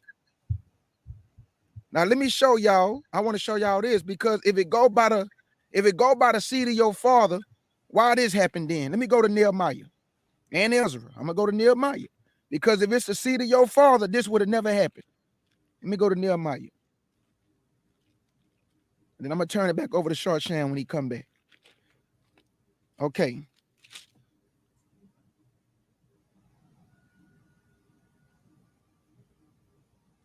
Let me get it right now. Hold up.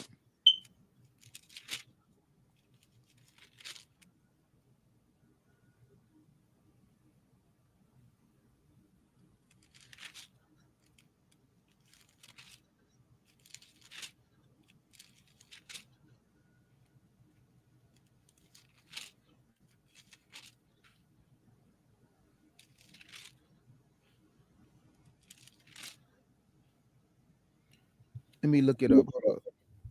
I got y'all. Let me go to Nehemiah. Hold up.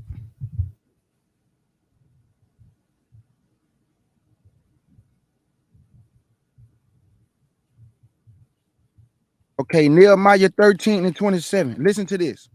If it go by the seed of your father, why did they say this? This is Nehemiah 13, and I'm going to pick it up at verse 23. It say, in those days also saw our Jews that had married wives of Ashdod and Ammon and of Moab, And their children spake half in the speech of Ajdar, and could not speak in the Jews' language, but according to the language of each people. And I contended with them, and cursed them, and smote certain of them, and pluck off their hair, and made them swear by God, saying, Ye should not give your daughters unto their sons, nor take your daughters unto your sons. Offer yourselves. Did not Solomon, king of Israel, sin by these things? Yet among many nations was there no king like him, who was beloved of his God, and God made him king over all Israel. Nevertheless, even him did outlandish women cause to sin. Should we then hearken unto you to do all this great evil, to transgress against our God in marrying strange women or wives? Y'all see that? But I thought it was the seed of the father. That don't apply to that, family. That's all I'm trying to show you. That don't apply to that. Because if it applied to every situation in Nehemiah in the book of Ezra, they would have never put the women away if it go by the seed of the father. The Lord told us not to marry strange women, and we did it anyway. But somebody might say, well, Moses married an Ethiopian. What are Ethiopians considered? Negroes. That's not altering the DNA or changing what Moses' children would look like. That's all I'm saying.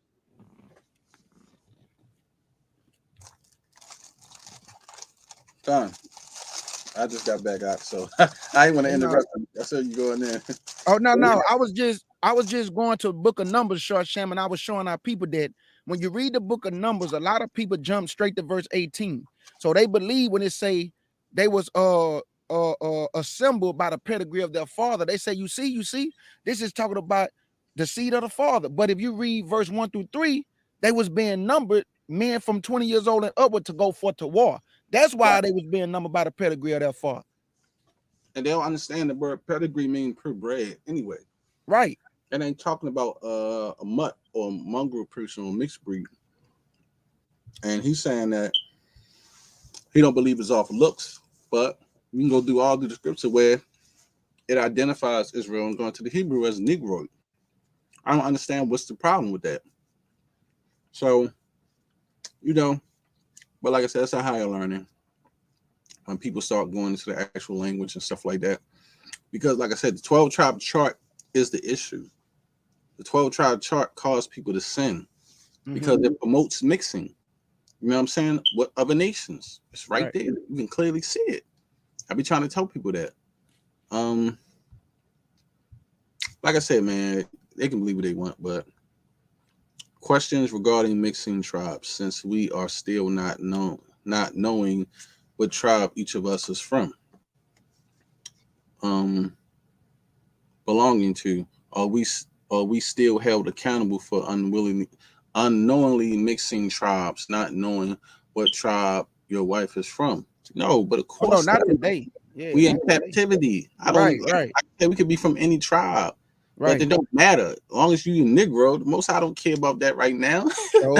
People serving the seed. That's what the most important thing. The tribe don't mean nothing right now. Well, you'll know what gate you're going through. And trust me, it don't matter because the Lord going to fix that when it's the time is right. When you go through that gate and your wife is married to you, she's going through the same damn gate you are. She ain't going through her forefather gate. It don't matter because the inheritance changed. That's why. So you have to understand that when a man and woman become one and she belongs to that man, if she's Judah and her husband Benjamin, she's walking through that Benjamite gate. She ain't walking through no Judah gate. That's right. That's right. It works because that woman is that man's property. So you have to understand the way Israel work. So we're not worried about that. I'm not worried about that. I understand the scriptures perfectly clear. Once a man give his daughter away to another man, that daughter is that man's property. Whether he's a Levite, a Manassite, it don't matter. That's what she's dealing with. That's what tribe she would be subjected under to. There's no difference from when a heathen claim a tribe and they're not actually that tribe, but they're a servant under that tribe. That's who they're subject under to. That's all. And that would be a sojourner, like those who claim in certain tribes today. No different. Shar Sham, somebody asked, they said, okay, they said, thanks for the breakdown. elders. Hey, hey, no disrespect, No, brother. Hey, we're I'm not not an elders. elder at all, man. Yeah, I'm not. I'm not an I ain't elder, bro. nowhere I'm near only the elder 41 age. years old. I'm only Exactly. 41. I'm not an elder. And I'm younger than K Judah. I'm only 37. I'm not an elder either. So Yeah, I'm not an elder, bro, I don't take on them titles. Not yet. Anyway, I at can't all. take. Yeah, I appreciate but the Jester. yeah. Appreciate you though. But the lineage of Yahshua, Mary come from Jerusalem, and what's his name? What's the guy that Mary who took Mary under his wing? He said because the lineage of Naham, the Amorite. Please correct me if I'm wrong. Okay, so what you have to understand that the Naham and the Amorite, right? Okay, some people just be called Amorites because they lived in that city, just like Ruth was called the Moabite or Moabitish. Doesn't mean that that's what they was. Same way when they called Paul a Egyptian, he also identified himself as a Roman. These people be in these lands and they would be Hellenized. and Simon, So, who was called a Canaanite. Simon, yeah, one of Christ's disciples, he was called a Canaanite, but we know he was not a Canaanite. He just called them according to the land in which he dwelt. right. So you have a lot of that in the scriptures. And because of that, people would use certain things like that to try to justify mixing, saying, well, this person was this, or this person was that. And they use that. That's the way that they try to use to justify mixing, or say, well, you have this breaking the line or that breaking the line, and this person was a heathen. But most likely, a lot of that stuff wasn't true. The Most High is about keeping the bloodline pure. So that's how you deal with that. Benjamin is the West Indies and the Caribbean's got people of Joseph, that's all Joseph. different cultures. Correct. Yeah, son, you're absolutely correct on that. Yeah, the name I was thinking of was Joseph when he asked about the lineage, but we Oh, okay. know that Mary was used as a vehicle for the Messiah. Uh Yes. Christ never came from Mary, he came through Mary. Because you got to remember in Hebrews chapter 7, it say he have no father and no mother. So a lot of people say, oh man, how can Christ just come through a woman without a man? Well, the Most High and Yahshua created Adam and Eve without a mother and a father. He created Adam from the dirt without a mother and a father. So you can't limit his power. You can't Yeah. limit the Most High's power. Mary was used as a vehicle to bring forth the Messiah. He did not need Joseph to lay down with Mary to bring forth the Messiah, man. And He Mary just was did. she was a Levite as well. And I know that might seem strange too. She was a Levite, and the Messiah came out of the house of Judah. But it didn't matter. He was meant to be the high priest anyway, because it tells you that he was coming out of a tribe that wasn't concerned in the priesthood. And the priesthood was not Judah. The priesthood was Levite. But his mother was a Levite. So And he was a priest, and Yahshua was a priest way before Levi. Melchizedek is the high priest of the Most High God way before Levi came on the scene. That's why Abraham gave him a tenth of everything, because he was already a priest. Exactly. You know, that's why I tell people Christ is both king and priest, because Moses is a prototype of Yahshua. Moses was a Levite, he's a priest, right? But he was also acting as God, and Aaron was what? His priest or his spokesman. What is Christ to the Father? His priest and his spokesman. King Melchizedek was a king and priest as well. That's right, absolutely. So Melchizedek is both king and priest, and Moses also played the position of a God, like to Aaron. I mean, like the Pharaoh, and Aaron was his spokesman. Because you remember Moses saying, you know, I'm kind of a little slow in speech. Yeah. I don't think that was a stuttering speech. I just think slow in the Hebrew, or slow and able to speak to Pharaoh eloquently like his brother Aaron in the language or whatever it may be. You know, that's because he knew the Egyptian language, and right. speaks very well because he studied the Egyptian teachings. And people also got to remember, you read the Josephus, Moses was a general in the Pharaoh War. Sure. So he knew all the language, the arts, the secrets of the ancient Egyptians. So you know, you got to think about it. You dealing with metanoia, signs, pictures, and then you jump into straight to your whole Hebrew culture and language that the Most High giving you. That's a lot to take on for one man. You know what I mean? When you've been dealing with this Egyptian crap all your life. Exactly, sis. Mixing does not make us better. But, you know, like I said, that they do that because they know that keep us in sin. So, you know, most majority and mixed people with mixed families get promoted over natural born whole family anyway. That's why they do that. And yeah, Mary was definitely a Levite. She was definitely a Levite. But like I said, the Most High thoughts is not our thoughts, his ways is not our ways. So who are we to question it, you know? Just mind your business. Because trust me, if you don't, you'll get judged like Aaron and Miriam did when they spoke out against Moses. Sometimes you just got to be quiet. You know what I'm saying, K. Judah?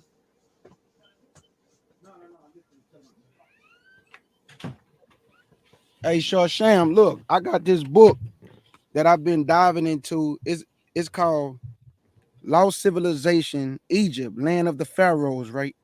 And I just been reading it because I just want to know like the different dynasties that Egypt had. Mm-hmm. And this book also tell you the pharaohs who was ruling when we was in captivity. So this is a great read that I've been reading lately. I got a lot of books that I've been reading about our history and everything, but like I say, man, hey, y'all cold with the history. You know, I tell everybody, hey, I'm a good sword swinger, but Shar Sham, Naphtali, and them, I look at y'all like, you know, historians, you know, people who really dive real deep down the rabbit hole. You know what I'm saying? I just like the history as I need it for a lesson, but I will read it. But y'all be really bringing forth a lot of information, bro, that I just be like, oh man, I ain't know that. Wow, I ain't know that. You know, so big salute to y'all, man. Yeah, Mary was a Levite. She was definitely a Levite. They got an ancient portrait showing that she was a Levite. Says that she was a Levite. She was not a Judite. Well, her father wasn't a Judite. She was definitely a Levite. I mean, I don't know why they would identify her as a Levite and not a Judite if she was a Jew. Well, while we on the conversation of mixing, one Shar Sham do this class, and what he broke down to me, y'all gonna realize, man, we all been lied to. So I'm talking about, man, this gonna be We got 2 classes to do. right. We got 2 classes to do, but the one that I know really gonna shake the nation is the one about the Danites and the other 2 tribes that I ain't gonna say, but we've been lied to. You know, we all been woefully misinformed. I've been woefully misinformed. When Shar Sham break this down, y'all, I'm telling you, y'all gonna know without a shadow of a doubt that not only is the 12 tribe false, but the way they manipulated it, man, the way they deceived the people, and now you got people claiming our nationality, and now they kicking us out of our own nationality, saying that we not the people no more. They was the people the whole time. So, you know, I just can't wait till my brother do the class, man, and edify y'all. But that goes to show you, man, when the Bible say, do not give your how it go in the pocket for Shar Sham? Don't. I thought you were talking about the don't cast your pearls of swine. You talking about something else? Yeah, about our strength. Don't ever give your your strength and substance. Yeah. There you go. There you go. Yeah. To another people, yeah. You know what I'm saying? So, and that's definitely talking about your seed. It's talking about your seed. That's your strength. Man. Something you seed to another people. That's why our Lord said, don't go into them. We ain't supposed to do that, man. You know, our bloodline. But see, and that's why I be tell people, like, they think it's not a race thing, man. It's a bloodline thing. It's a pedigree thing. That is the biggest threat on this earth. It ain't really about how you look and all that shit, man. It's your bloodline, it's your pedigree, it's your dominance, which run through your DNA, the gift that the Most High gave you. That's the issue that they don't have. So that's why it says they want to do away with the seed of Israel. It ain't how you look. They don't care because other people can look like us. You feel me? It's the seed, it's the pedigree. Just like when you like how they make certain dogs, everybody want to get rid of these damn pit bulls. They do too much damage.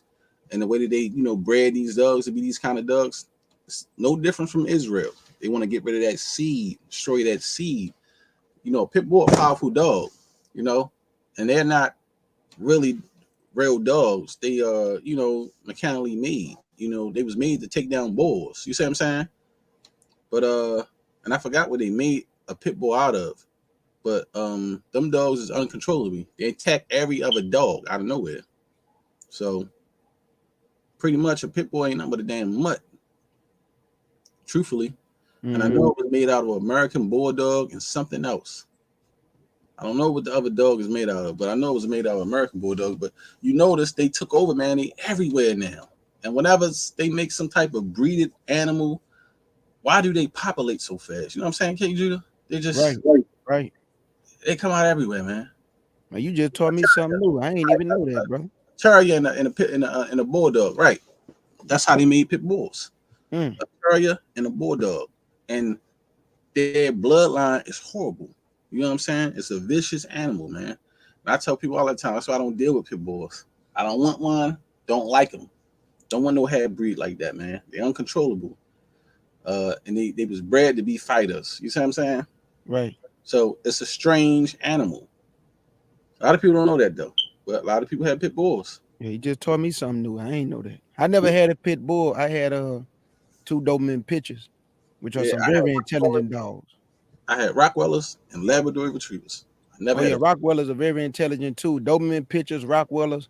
You know what I'm saying? Those dogs right there are very intelligent and very good house dogs, like guard dogs. To watch the house, man. They'll rip you up for real. That's why I want another one. And now, one dog that I do want now, right? But they so damn expensive, is a damn husky. I want a husky, but the husky is so active. You got to run them and walk them every day, no matter what. Them dogs like wolves. They got to run like a pack, a husky. So, but that's why I want a husky. They big and pretty too. Yeah, them huskies big and pretty. A pit bull, it attack the other dog. Yeah, definitely. It'll definitely attack. That's what they do, man. I don't know why they bred like that, but they not other dog friendly. Like unless you get them when they like little dogs and they come up with other dogs, they be fine. But when they meet another dog, it's just aggressiveness, territory. Like a lot of them dogs are like that. So I ain't in it trying to make them, pet friendly. I'd rather not. That's just my opinion. But yeah, family, definitely no mixing. Can't do that.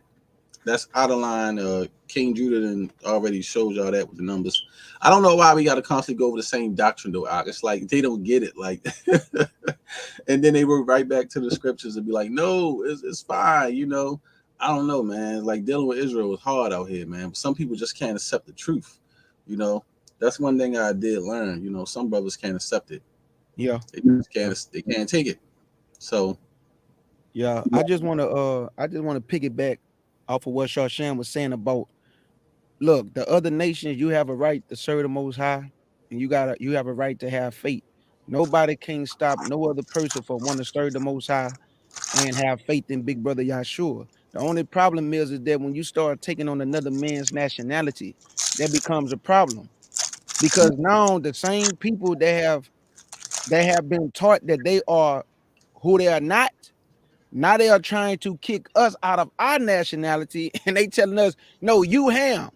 We the children of Israel. Now you got Mexican, Native Americans, Hispanics. They saying they the real children of Israel. See, this is what lies get you. This is what lies get you. For example, the group called the Watchmen of Israel, the all Hispanic group, remember? Said it was Canaanites. It wasn't Israelites. Yep, they say we Canaanites, not Israelites no more. So there you go. And where that come from? The 12 tribe chart. And it also come from a lot of people stumping on the 12 tribe chart and destroying it.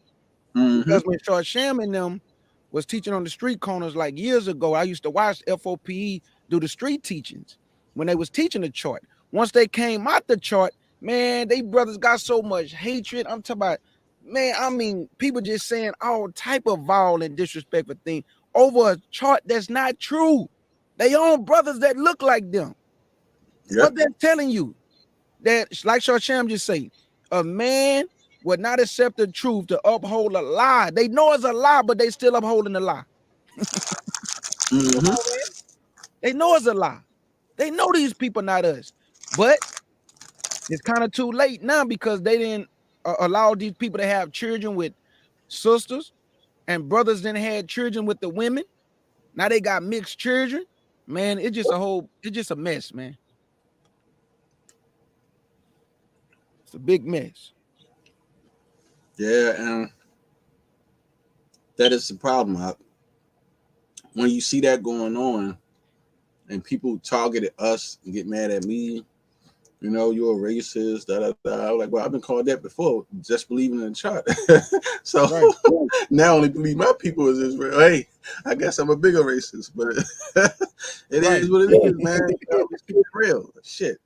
You know, you can't be mad at me for truth, but, you know, I just can't teach that lie, brother. Like, the Most High does something to my spirit. Like, you know, it condemns me, meaning, like, I can't go out here and lie to these people, man. You know what I mean? I got to tell them the truth. At the end of the day, you know, my soul is on the line. So, okay, well, so my brother Obino in the chat, he on a bus on his way back home. He came up here. We had a good feast of dedication today. Hanukkah. Already, man. Already. Celebrated my mom's birthday. She happy. So now it's back to business, Israel. You know, you do what you do with your family, spend some time with them. Now it's back to work. So, man, K. Judah, we're going to be busting some heads a lot more. Already. Yep. They're just like a lot of people, they'll say, man, K. Judah, you're a hypocrite because y'all will see me saying certain things about the Gentiles, and then somebody might see me feeding the Gentiles. Y'all don't know how to separate your feelings and emotions. Yes, I get mad that they forward the affliction of my people. But if I see a Gentile hungry, I'm going to feed the Gentile. You know why? Because I'm moving in the spirit of the Most High, and I don't allow my emotions to cause me to be hateful. That's called balance. Yes, they do certain things I don't like. But if a Gentile knock on my window, say, man, how you doing today? I'm a little hungry. You think you might can give me something to eat? Absolutely. What you want? Oh man, I can't believe he bought this Gentile something. He was just saying the other day he can't stand these people. I can't stand their actions. When I say I can't stand them, I can't stand how they won't leave us alone. I can't stand the way they just continue to do things that they don't need to be done. Like you rule the whole world. You get to enjoy everything. You're still unhappy though. I don't understand it. Just leave us alone, man. That's all I'm saying. Just leave us alone. But if you see me still being kind to other people, Mexicans, Hispanics, I'm not going to be hateful just because they're hateful. That's all I'm saying. Like, it's a balance. You know, we represent the Lord, so I just want to be a good representative. I'm going to take care of my people first, though. Don't get me wrong. But if the Gentile is in the midst and he want a plate, get a man a plate, man. Don't be like some of the Israelite Gentiles, you know, just, woo, look at that Gentile over there. Look, just po. Stand on the street corner, you look miserable and stupid and dumb, clapping and happy. Nah, I'm not. That my mom ain't raised me like that, man. I'm not. My mom ain't raised me hateful. I'm just being real. I can't be like that. But you know, too, what people seem to forget is that you know, the scriptures tell you, man. You know, when you live the life of a Jew, and the Lord will let these Gentiles treat you good. Like these Gentiles be very lenient on me. Because they know who I am and how I identify. Right. Don't disrespectful anything, man. And you can help a Gentile out. Like I said, man, you treat people the way you treat it. They're not disrespecting you, bothering you. Hey, scriptures tell you supposed to feed your enemy. So, you know what I mean? Everybody need a little food in their belly, give them some substance to live another day. You know, what I do is I tell people, if you doing the Gentiles, make sure you do your brothers. Don't trip when your brothers come up to you. You know, I see people I know that's homeless and brother mine. I give them food here and there and stuff like that. Like, you know, put some food. I'll go in the store, I'll buy it for them. Like now the Gentiles, the ones I be saying that act nice, if I have it, I will give it to them. But I'll give it to my brothers first before I give it to a Gentile. Absolutely. That's right. What I'm saying is it's just about having discernment. There's nothing wrong with treating somebody respectfully and nice. It's true, man, because on my job, the big boss, his name was Ross. Man, that man had a lot of respect for me, but he gone now, though. But he respected me. I respected him. I always spoke to him as a man, straightforward, no cutting corners. Just we just spoke to each other with respect and as men, and he respected that, because one thing I know is about Gentile, you might think on the job you're telling and snitching that they like that. Ross told me he can't stand a telling somebody coming in the office, telling on somebody all the time. He won't be able to trust you. You would tell on him. Right. Exactly. I tell my brothers and sisters that look like me all the time, when we on these jobs, we gotta look out for each other. I don't go in the office on my people. I'm coming up to you to tell you what they saying that you need to do better. I'm not going in the office on you, man. I'm coming to you and say, hey, bro, you slipping. You need to get it together, man, because these people watching. What I'm going to office on you for when I can just come to you? See, we don't got that mentality. We going there telling because we think we're going to get some brownie points for telling on each other. Oh, man, I'm about to get a raise. You don't get no raise. You don't get the days off you looking for. You still get the same treatment, and you done told on everybody in the department. Nobody trusts you. Nobody like you. Nobody want to work with you. You got to come to work every day, and nobody like you. Because they know you a snitch. Come on, man. But people get mad at me and they ask me, like, why do you stay to yourself and stuff? And I be like, because, man, I'm not here to make friends, you know. I said I'm an independent contractor. That's how I look at any job, you know. I'm not a company man, you know. I'm an independent contractor. I don't do what's best for the company. I do what's best for me, you know. Just because the company liable, oh, well, if I get hurt, they don't care. I got to do what's best for me as an independent contractor. So whatever going on with the company, that's their problem. The company make profit. I'm here to dig and rake as much money out and liquidate from the company and get out. I'm not here to build this thing up so they can keep getting rich and I'm gonna stay poor. I say you have to understand the difference from a person who think differently from a company. You're a monopoly. Why the hell would I be a company man when I could be an independent contractor, just work, get my money when I need it, and move along? I say what y'all do is y'all put your whole life into these companies, and then when you let you go crazy and then you want to kill yourself. But this is not your company. If you are going to be a company man, that means you need to own some stocks, some shares, and have a lot of collateral into the company. Then you're a company man. That's different. But if you're not doing that, think like an independent contractor. Get your money and get the hell out. That's you know, right. Talk to me. Hey, no, that's true. And they look at me like I'm crazy. And I tell them, I said, listen, I don't give a damn what's going on here. How bad it get, how good it get for you or whatever you thinking. But me, I am an independent contractor. I'm going to use every advantage and tactic to win and get the most out the company for my profit and benefit, not theirs. I said, whenever they argue contracts with the union, they're arguing on their behalf because they want the best deal as possible for the cheapest labor. For us, we want the best deal as possible for the labor that you're acquiring for. So I'm going to acquire as much money for the labor that I'm producing as possible. I want to be paid top dollar to the most, not scraps. That's why I be trying to tell people. They just don't understand, man. They don't think like an independent contractor. They think like a company man. Whatever the company say, they just believe. I said, look, if you got a union and your union saying this is the agreement in the contract, don't let these people tell you anything. It has to be written on black and white on paper. They can tell you anything word to mouth. Tell them kiss your ass. Show me in black and white. Show me in the paper. Show me in the contract. If it's not there, don't follow it. And I noticed that even in the business world, when I be telling people, yo, black people are some of the scaredest Negroes out. They're like, you still gonna do it? You know what they told us? And I said, I don't give a fuck. I said, I hate this when it comes to our people. Y'all get shook. This person said that, the big boss. I don't give a fuck what the big boss said. Tell her, where's it at in the contract? Or where's it in black and white? I said, she's telling you what the hospital and the people telling her because that's her job to do that. Say this so that they won't do this anymore. And then they look at me like I'm crazy, KJ, and I be trying to tell them, listen, you have to understand how business work. Whoever they paying top dollar, they're gonna tell that person to tell y'all to make you believe what they saying is true because they know they can't get over on the people that's fighting for you or that's doing the contracts for you And they know majority of y'all ain't gonna read a union handbook or deal with anything dealing with the contracts because y'all just that docile. Y'all just want to hear somebody say whatever they have to say, go about your business, go back to work. I'm flipping through the pages, reading everything. Oh, y'all want to have a meeting? Y'all want to talk about it? Well, here on this page, such and such says this. Then they get mad and they look at me.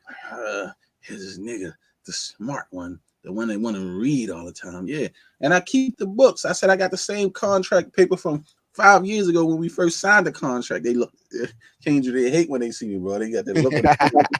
You still holding on a paper we gave 5 years ago? That's the kind of guy I am. I think like that, and I save everything when it comes to working and being an independent contractor because I got to get the best deal. And you're doing the right thing, brother. You're doing the right thing. That's how I do it. So that's how I think.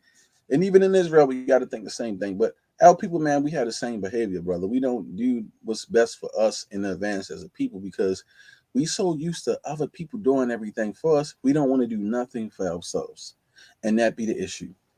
It's not enough leaders, man. It's not enough people around here to do what we're supposed to do, bro. It's like it's a small portion of real leaders of men out here, brother, and everybody else is just the sheep following the false leaders to the slaughter. And it's sad. You're absolutely right. You're absolutely right. I'm gonna tell you a story how I know that everything you saying is 100. I had a homeboy. We worked together. He took a position.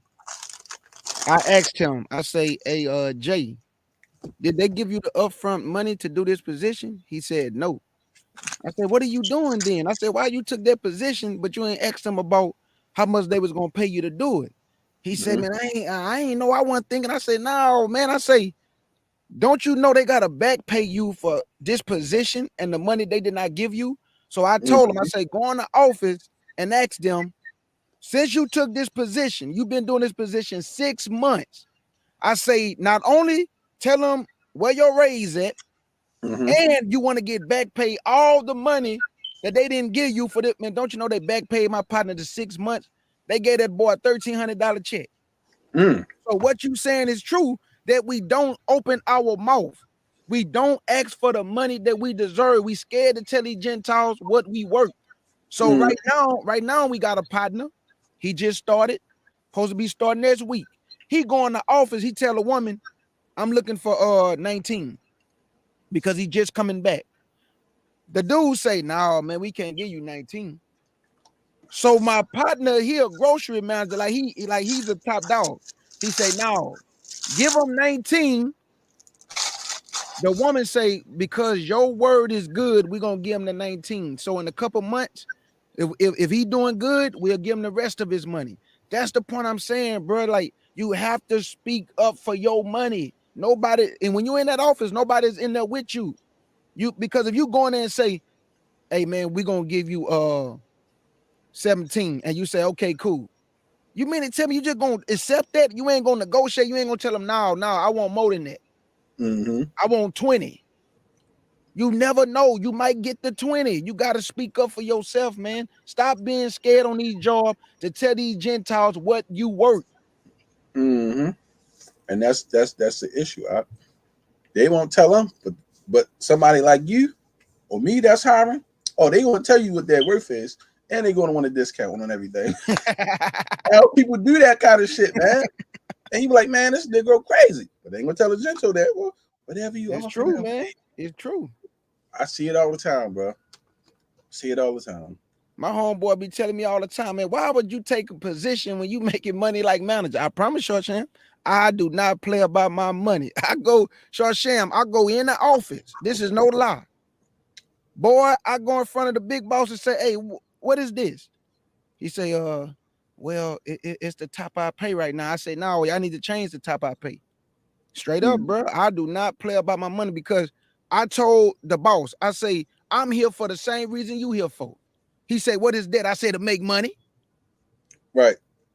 I'm here for what you here for. I want to make money like you making money. You get your bonuses, so don't shortchange me. Gentiles respect a man's man. Israel, all the men of Israel, let me tell you what Gentiles respect. They respect when you talk to them like a man. I'm telling you, they respect it. Yep. That's why a lot of Gentiles don't mess with man's man. Now, The only issue I'm having, my job owed me back pay for over 5 months. And I know the Most High going to give it to me. I've been dealing with them, and it's not my bosses; it's the actual hospital that I'm fighting against. Okay. It's a different type of fight. So I can't do the King Judah on this one. I gotta wait patiently and let the union do their job. You know, that's the only I got you. Only issue with this. But I'm like, well, maybe the Most High is saving this check for me. You know, I hope it's like $7,000. It should be around that. Maybe I'll get like 5 something after taxes. You feel me? And you're gonna get it. And I'm praying you get your money. I'm praying you get your money. Absolutely, you're gonna get it. Because it's your money. It's yours.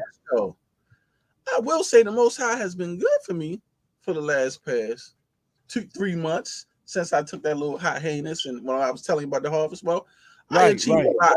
I did a lot. I made a lot of money on this last grind. And I also achieved something that I want to say. I paid my car off. I had 1.5 years left of payments.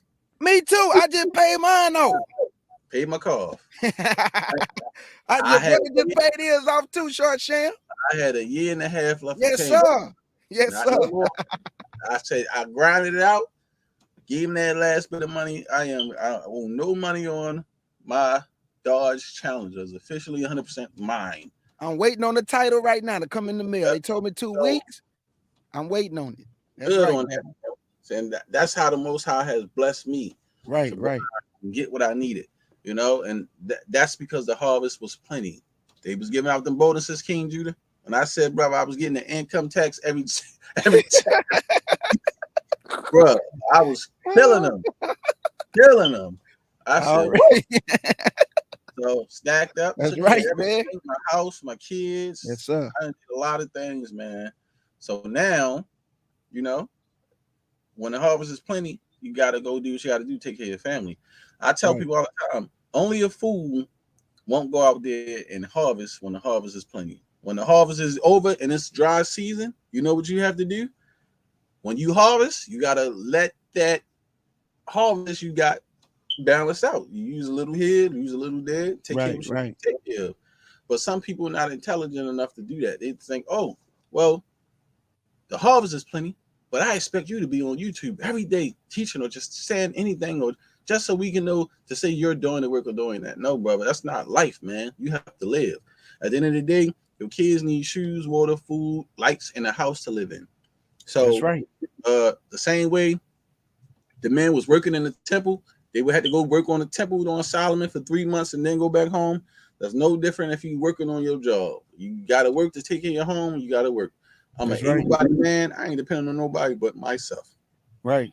So I did what I had to do, family, to take care of my family. Like I say, me and King Judah, we on YouTube, we teach and we do all this stuff, but this is not a job for us where we're requiring people to pay us and to pay us for the word. No, we 2 able-bodied men that have our own businesses and have our own family, trying to take care of our kids, our wives, and do everything that we need to do as men. It's a difference. It's a difference, okay? It's not like the camp stuff. We got GoFundMe's with 100,000 in it. You know what I'm saying? That ain't happening over here.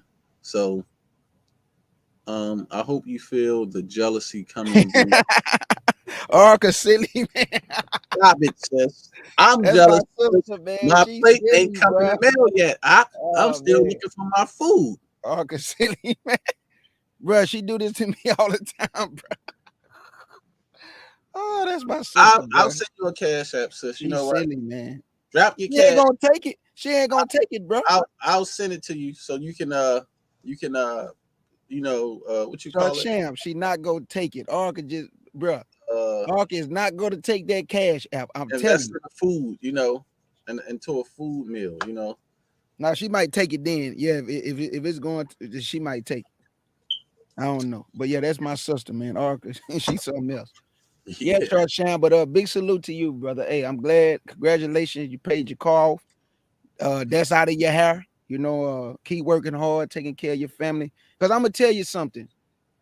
Because all my family was in the military. My daddy was in the Marines. My uncle was in the Marines.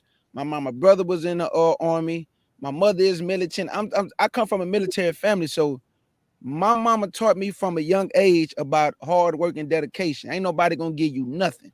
You fall down, you get your own self up. Nobody ain't gonna be doing nothing for you. So I remember that growing up as a man. Like, I gotta work hard. I gotta do what I need to do for me. So when I was living with my mama, I was like about 22. I took advantage of living with her. I saved all my money up, went to Monday Chevrolet and bought my first car. I was so proud of myself. Nobody helped me. I bought my first car. I bought a car for $3,500. My first, it was an Oldsmobile Royal 1992 88 Raw Burgundy. That was my first car, brother. And I paid it. It was mine. I was excited and happy. So that goes to show you, man, if you want something out of life, you got to go get it. We can't blame the Gentiles. Oh, they holding us back. Nobody holding me back. Well, I wanted to start a business. I started a business. You see what I'm saying? Nobody is not causing me to where I can't take care of my family. It's on me. I could rather be lazy, or I can have grind and drive and ambitious and go get it. I'm not making excuses for why me as a man can't do what I'm supposed to do for my family. That's not the Gentiles' fault. Yes, they put certain little things in place to try to keep us down, but we are people that never lay down. So I just want you to know that that's just the truth.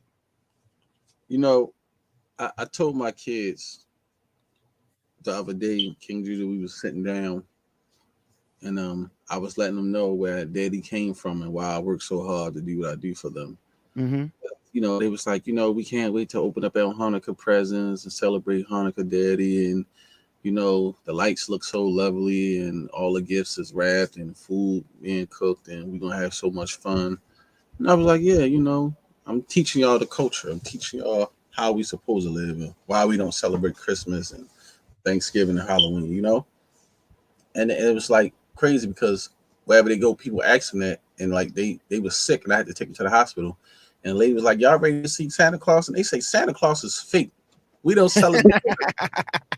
And the lady looked at her right like, what? Santa Claus is fake? She like, no, Santa Claus is real. And they say, no, Santa Claus is fake. We celebrate the Hanukkah. That's right. So she looked at me. She said, sorry. And I said, it's okay. But look, I stood there proud there. Like, I know you did, bro. I know you did. Yes. I know like, you did. Absolutely. Absolutely. Absolutely. I was so happy, man. I didn't show it though. But deep down inside, I said, yes, thank you, Howard. Wow, Yahweh. I was so happy. It was like beautiful, man, to see that. Absolutely, man. Absolutely. That's and right, then it was funny because she realized, like, they Jews. Like, But I was sitting down talking to my kids, man, and it touched me because I think they finally understood Daddy. I was like, y'all know why Daddy worked so hard to do what he did? And they was like, no, Daddy. I said, because Daddy was poor. Daddy grew up poor. I said, y'all don't understand what it is to be poor. Right. So I had to tell them and get them to understand. So I showed them my neighborhood where I grew up at. I said, this is Daddy house here. I said, you see Daddy block? This is where I grew up at. So they saw all the houses boarded up, and they was like, you lived here in this place, Daddy? I said, yes. It wasn't very bad. Mm-hmm. Not a good place. And they understood that. And I was like, I told them about how the block was and how everything was in disarray and how we lived in our house and we had to share everything. And I showed them like how we was when we was kids, showing them old TV, the old lunch boxes and book bags. I said, this is how Daddy grew up. I said, we didn't have the luxury of eating different food. I said, pizza to us was a treat. I said, y'all can get pizza damn near 2 to 3 times a week. I said, that was a luxury meal to us back in the day. Like, you don't know about a wish sandwich, a mayonnaise sandwich with 2 pieces of bread. Like, you would never know about that. You know what I'm saying? Like, you don't know about a syrup sandwich, Y'all know about peanut butter and jelly because kids love that. But you would never have a syrup sandwich. What about the butter? What about the when you rub the butter on there, you toast the bread, you put the butter and put a little sugar? No. Yeah, they don't know nothing about that either. Mayonnaise sandwiches, with the with a bag of chips, bologna. That's right. Or the bologna. Like, my kids don't eat bologna. That's what I'm saying. So I was teaching them about how we was being poor. I said we didn't have the privilege of eating chicken salad packs, and we had all these juice boxes that y'all be having, and you got food available 24/7. Like, You know what I'm saying? All different types of cereal on the regular. You ain't plucking no roaches out the cereal box. Y'all got your own beds. You got a nice TV. I said, Daddy, when I was young, I never even knew what gold, diamonds, and silver was. Like, y'all had this when you was in your mama belly coming out. Like, children don't walk around like this unless they have a nice home and nice parents that can afford this stuff. And I said, I grew up poor. I didn't have no diamond earrings. Daddy ain't had no gold necklaces or none of this type stuff. So they understood. And they was like, you know what, Daddy? We don't want to be poor. You was poor. And being poor is hard. Being poor is bad. Nobody should be poor. And I said, right. I said, but you got to remember, it's always someone who has to take the first step to change the dynamics of the generations behind them. I said, Daddy took the first step. So I said, so the next step is y'all take it further and become something greater than your father. And whatever I'm building, you build on that, and you keep it going for your children and their children and their children. But what you have to understand is whatever you're doing, pass it down to the smartest person in the family, not the dumbest one, because that person will disrupt the generation. And then you'll be starting all over again because that person didn't know what to do. Powerful, brother. Or the money. So this is what I've been teaching my kids, how to build. And they understand that. And I told them, you don't want to go back and destroy what you built. I say, when you see white families, you'll see the great grandfather, and then you got like 7 or 8 pictures of these people from generation to generation that passed on. I told them this is how our family need to be. Always a picture of this person to that person that did whatever company they did or changed the company or made it bigger or took it to a higher heights. I said, that's how we have to be as people and pass it on to our family. I said, so in life, when y'all start y'all life at 18 and you done school, you don't just have to run and work for a Gentile. You want to go to school to further your education. You'll have your own home, your own cars, your own bank accounts already. You'll already be established and set to make it in this world. I said, Daddy, in this world, I was born with a disadvantage. Why? Because I'm a man. Right. 2, I'm a black man. For 3, we the most hated species on this planet. So we already at a disadvantage. Me being a man alone, you a young lady, you have a better chance than I do. But for me, you know, I have to play the cards that I'm dealt. But with the cards that I'm dealt, I'm going to play them to the best of my ability so I can have the best outcome for you. And you do the same, but take advantage of what you can. And that's what I taught them. So they understood now that being great is what they destined to be, and they can be anything that they want to be. And they understand where Daddy came from and why I did what I do and do what I do for them so that they can have, because I didn't. But I told them, just because you have, don't make you better than nobody. Don't ever feel that way. Don't ever talk down on nobody. Don't ever make fun of nobody. Because Daddy know how I feel to be talked down on. Daddy know how I feel to be made fun of. And that's not a good feeling. And my daughter said, yeah, Daddy, you right, because they was laughing at me because I lost all my teeth. And I said, well, see, that's how I feel to be made fun of. So if being made fun of hurt you, don't make fun of somebody else. And that's it. And don't worry about them laughing at you because my daughter, all her teeth fell out. She just got one front teeth left in her top that you can smile. But you know, kids go through that little stage where they lose all their. Right. Absolutely.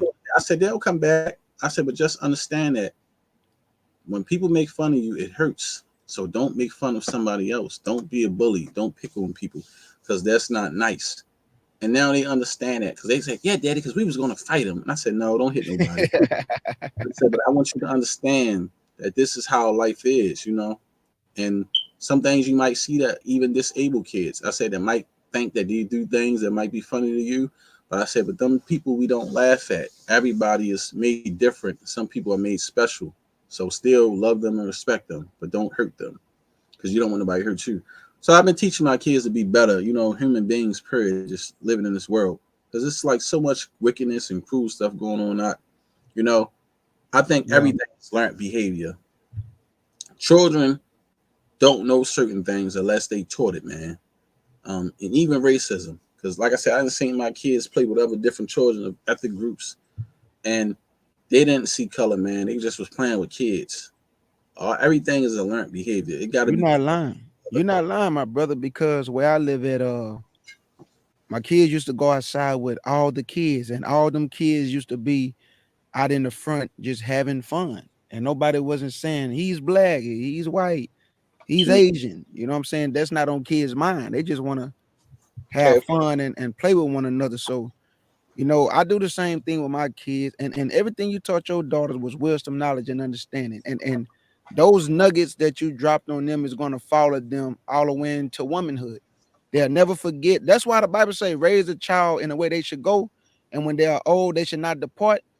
That's scripture and life lessons. Because what you went through, you don't want them to go through. So you're instilling in them to be better than you. Right. You see what I'm saying? And on your foundation, keep building from that foundation and even build a bigger and better foundation. So, man, you dropping nuggets, jewels, wisdom, knowledge, and understanding on your daughters.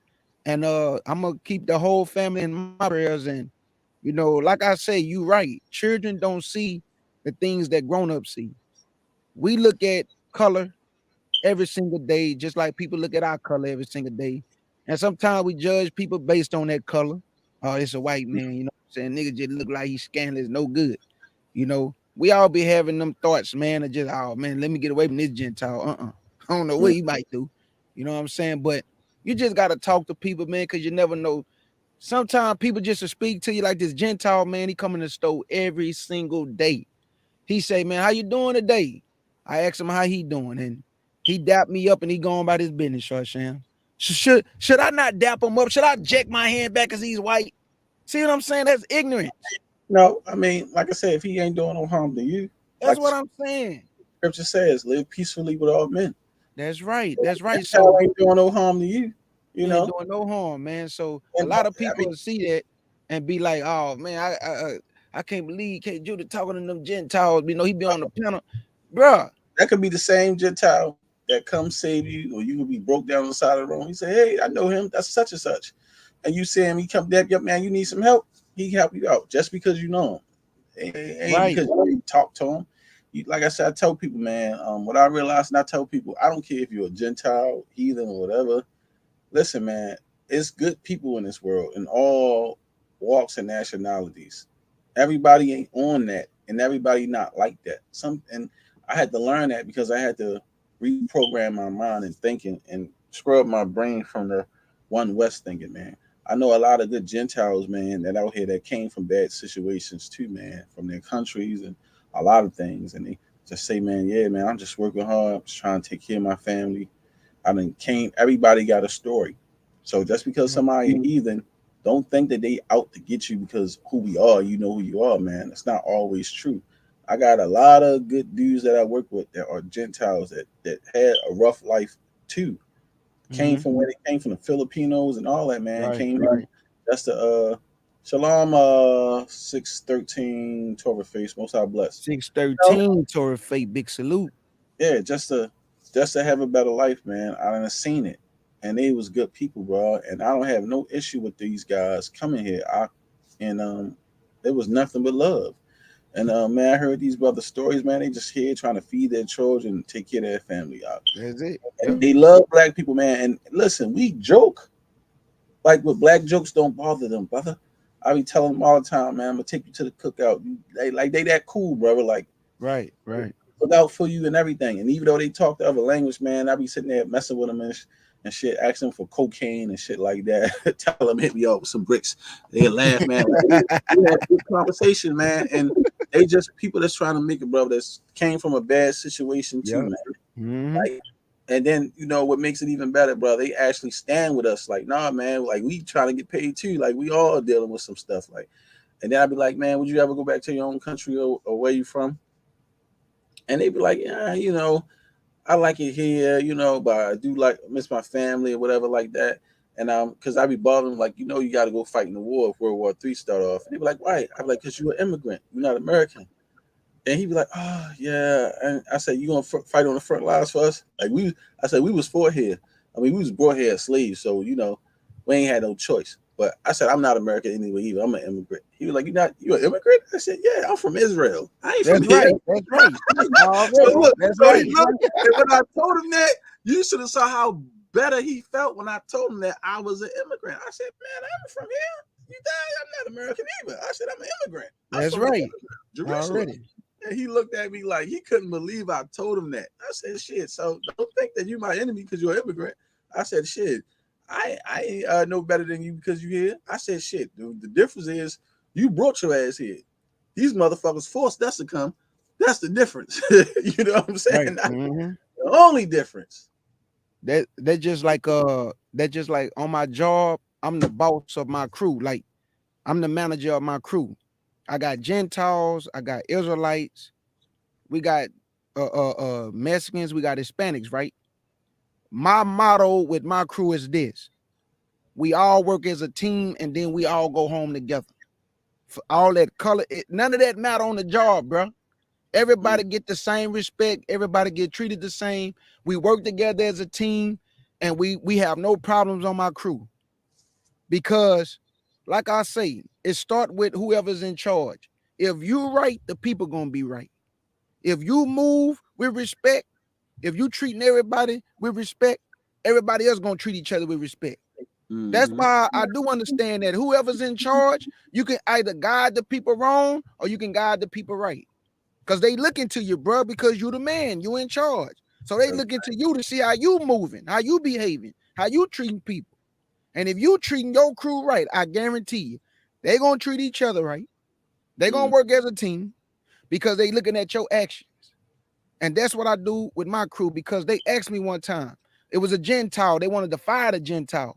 And they asked me, what you think we should do? I said, let the man keep his job, man. I said, the man need his job. And they let the man keep his job. And he thanked me, but I told him, it ain't about thanking me, bro. I just know you need your job, so you just got to get it together. Whatever's going on with you away from the job, I don't need to know your business. But while you here, bro, just get your money, man. Do what you're supposed to do and get your money and go on about your business. Don't lose your job, bro. And he was a Gentile. So man, I'm just using the morals that my mama gave me, which is treat others as I want to be treated. Doesn't matter what they look like, doesn't matter who they are. You treat me with respect, you gonna get respect. But if you get out of line, then I'm gonna get out of line. That's just the way it is, bro. Yeah, man. Like you right, King Juice. That's all to it, brother. It's nothing else need to be said when it comes to that. And that's what people need to understand. Treat people the way you want to be treated, and have some type of moral and respect for other people. You'll be fine, man. Like I said, these Gentiles not bad people, man. Like how you think when you work with them, and like I said, I done talked to different ones, man, from different countries, and man, they all got a story. Even the guy, Mr. Kim, he's from North Korea, man. He was telling me about the dictatorship in South Korea and how he got family in South Korea and he's living in North Korea. And he was telling me about Kim Un-jun. And I was like, yeah, I like Kim Un-jun. He's like, you like the supreme leader? I said, yeah, I think he's cool. Like, I ain't got no beef with him. He did shit to me. I was like, my thing is, I don't think why people think that we supposed to hate somebody because America hates somebody. I said, I'm not that kind of person. You can hate who you want to hate, but that's your enemy. He ain't mine. I said, now the way that he said they worship him like a god and they make us do this and they teach us this when we children and stuff like that, or fall out the family structure. So I've said, well, I don't have the right to dictate or tell somebody how to run their country and their culture. And I was like, you got to understand that, you know, me and you are different. I come from a different culture, different. So do you. You speak a different language, different culture, different people. But I don't have the right to tell you that this is how your land's supposed to be.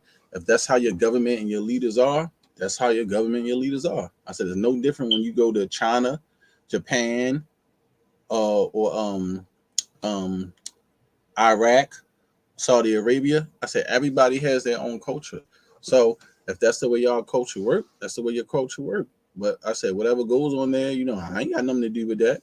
You know, they don't want y'all on the internet. I ain't got nothing to do with that. That's y'all people. I can't tell somebody how to let their people live. I said, that's where dictatorship come in from other countries. They'll push their culture on you.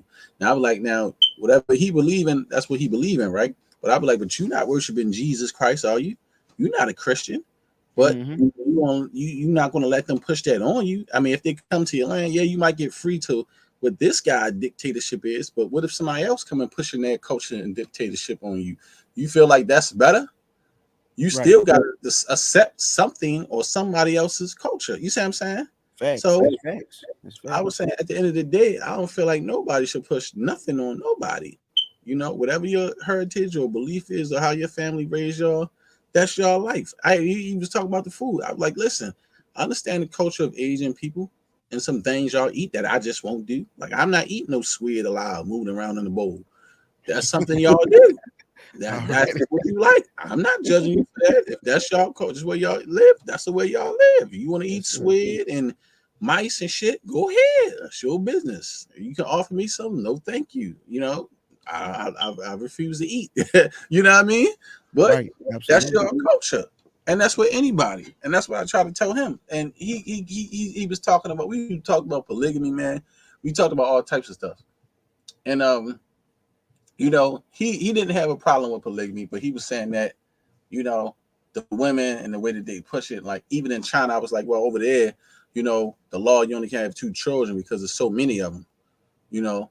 But then, you know, also in China they have something called the damn what's the name of them homes they live in? They like these little cell homes where they like all you can do is lay in it and look at your TV, and that should be I forgot what they call them, man. I don't know if you ever seen that before, King Judah. These apartment houses that he live in, like it's worse than New York and Hong Kong, brother. Look terrible. Brother, they live in these little things where they share a bathroom with like 10 other people in a kitchen. Dang. And these I forgot the name what they call them, brother, but they it's like their room is a little hole in the wall where they can just it's worse than the jail cell, brother. Smaller than a jail cell. Put it like that. Wow. Like you just laying your body and where you sleeping at inside of the place. And you Wow. just close your little door off to get your rest, and then you go to work and they pay hundreds of dollars to live in Hong Kong. I forgot what they call it. Shalom, Oh, sister. Bless. is it Coffin Oh, yeah, Homes? coffin homes. Yeah, that's it. Right. Eve the eighth Big of salute, Sister Eve, my sister. Big salute. just in time. Thank you. I You see you, saved me. sister. Yeah, that's what it's called. Coffin homes. Yeah, man. Like I said, so now we were speaking about that, and he was talking about how that's terrible living, and people need better conditions, and how they control the internet. They don't let you watch porn or whatever like that. They bleep the private part stuff out. Like, but I told him, I'm like, well, different cultures, everybody has a different way of living and different rules. That's life. You know what I mean? But I don't have the right to go there and tell Kim Jong he wrong for the way that he rule his people. Right, right. That's for anybody or any king. Right. I said it's no different when you go to India and their cultures. I said their culture is totally different. They eat with their hands over there, and they eat more rice and beans and less meat. So, and then they worship the temples. They got the Hindu temples over there full of monkeys and rats and shit that they worship, and they don't eat beef because the cow is sacred. I know that because I had a friend from Nepal that worked at the hospital with me. She was from over there. She taught me all that stuff. She was a red dot. You see what I'm saying? So that's why we trying to tell people, like, you never know what you can learn from other people in other cultures, man. They drop some jewels on you. Absolutely. And They definitely jewels on you. I just want to give some advice to the men and the women of Israel. I just want to say, be yourself, family. Don't be what you think people want you to be. Be who you was born to be. And the reason why I'm saying that, because when I was young, around my partners and them, I used to be a pleaser of my friends, trying to get people to like me and accept me. As you start to grow into manhood and womanhood, stop trying to be what people want you to be and be who y'all created and what you was born to be. Because when you're a man pleaser, everybody gravitate to you. Because guess what? They're taking a piece of you for themselves. But when you in need, who is there when you turn around and look around? Nobody. Nobody. Be your authentic self. When you your authentic self, people get more uncomfortable being around you when you your authentic self than when you pretending to be something you not. Look at Instagram, look at Twitter. People paint lives that they don't live. Why they won't just be themselves? Why they won't tell us their flaws? Why they won't tell us that they stumble just like the next man and woman? They paint pictures that they really don't live. That's not their authentic self. So I just want to give that advice. Be you. Don't worry about what people say. Don't worry about the slander or what people may dislike about it. Who cares? Be you. Be who you was born to be and be the best version of yourself, because we all got a gift. We all called to do something.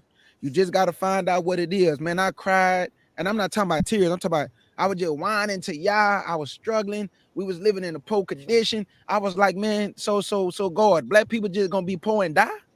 I asked him this for real when I ain't know the truth when I was young. I say, so we just born to die, huh? We just born to be poor, huh?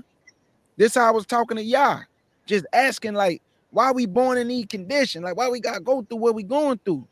But it wasn't time for me to receive the answer at the time. But once I came into the truth, it all made sense. Our fathers did some things that was contrary. We got put in this condition. We should be better than our fathers, and we are not. We are not better than our fathers. We are actually worse than our fathers. Because we in the age of information where we don't have to go through the things we go through, but we choose to go through these things because we refuse to wake up and listen. Or we follow everybody else's rules and laws, but we won't follow Yah rules and law. I don't get it. We the only people got the true power of the whole earth. Nobody ever heard him speak. Only our forefathers. Nobody ever dealt with angels. Only our forefathers. I mean, actually talked to them, wrestled them. You know, Elisha told Yahshua, open up this young man's eyes. When he opened up his eyes, the man looked and saw chariots and angels and, man, I mean, fire and everything. This is for you, Israel. But we cannot obtain these things because we're on that low frequency. We really have power with the Most High. That's why when you touch something and that electricity run through your body, you really have power with the Most High. But we have not tapped into it. Like when Shar Sham was telling me about his dreams and telling the Israelites about his dreams and him having that power. That's not by accident. We really have power with the Most. He say you're a God. God have power. We the little G's though. You know, I don't want nobody. Oh, okay, Judah. No, we little G's. Don't get it. We little G's, not the big G's. We little G's. Once you unlock it, bro, you can do a lot of damage with it. Yeah, we have a power. lot of people with it. That's why I learned. I think the Most High was showing me, and while I was having them dreams, like if you ever had it, you got to be cautious on your decisions on the decisions you make, because you can hurt a lot of people using it, and even innocent people. And I think that's was the experience about why he was showing me what you showing me, like, because once you, it's just like when you drop a bomb of a nuclear bomb on somebody, you want to kill a certain point of people, you can have other casualties that's innocent and other lives can be lost. So I think that's another reason why I was having those dreams like that, and maybe like, yeah, you got the power, but you also, when you do have the power, you got to learn how to control it and using it as well. So it's like, is it a good decision to do this here at this time or hurt these people? You know what I mean? Because I think that's what I was learning from the gist of what was going on. Like, you can save yourself, but at the same time, you know, you could be doing damage to innocent people as well. And the scriptures also was against hurting the blood of innocent, whether they are Gentiles or not. You know what I'm saying? Or Israelites. You know what I'm saying? It's true. It's so true, brother.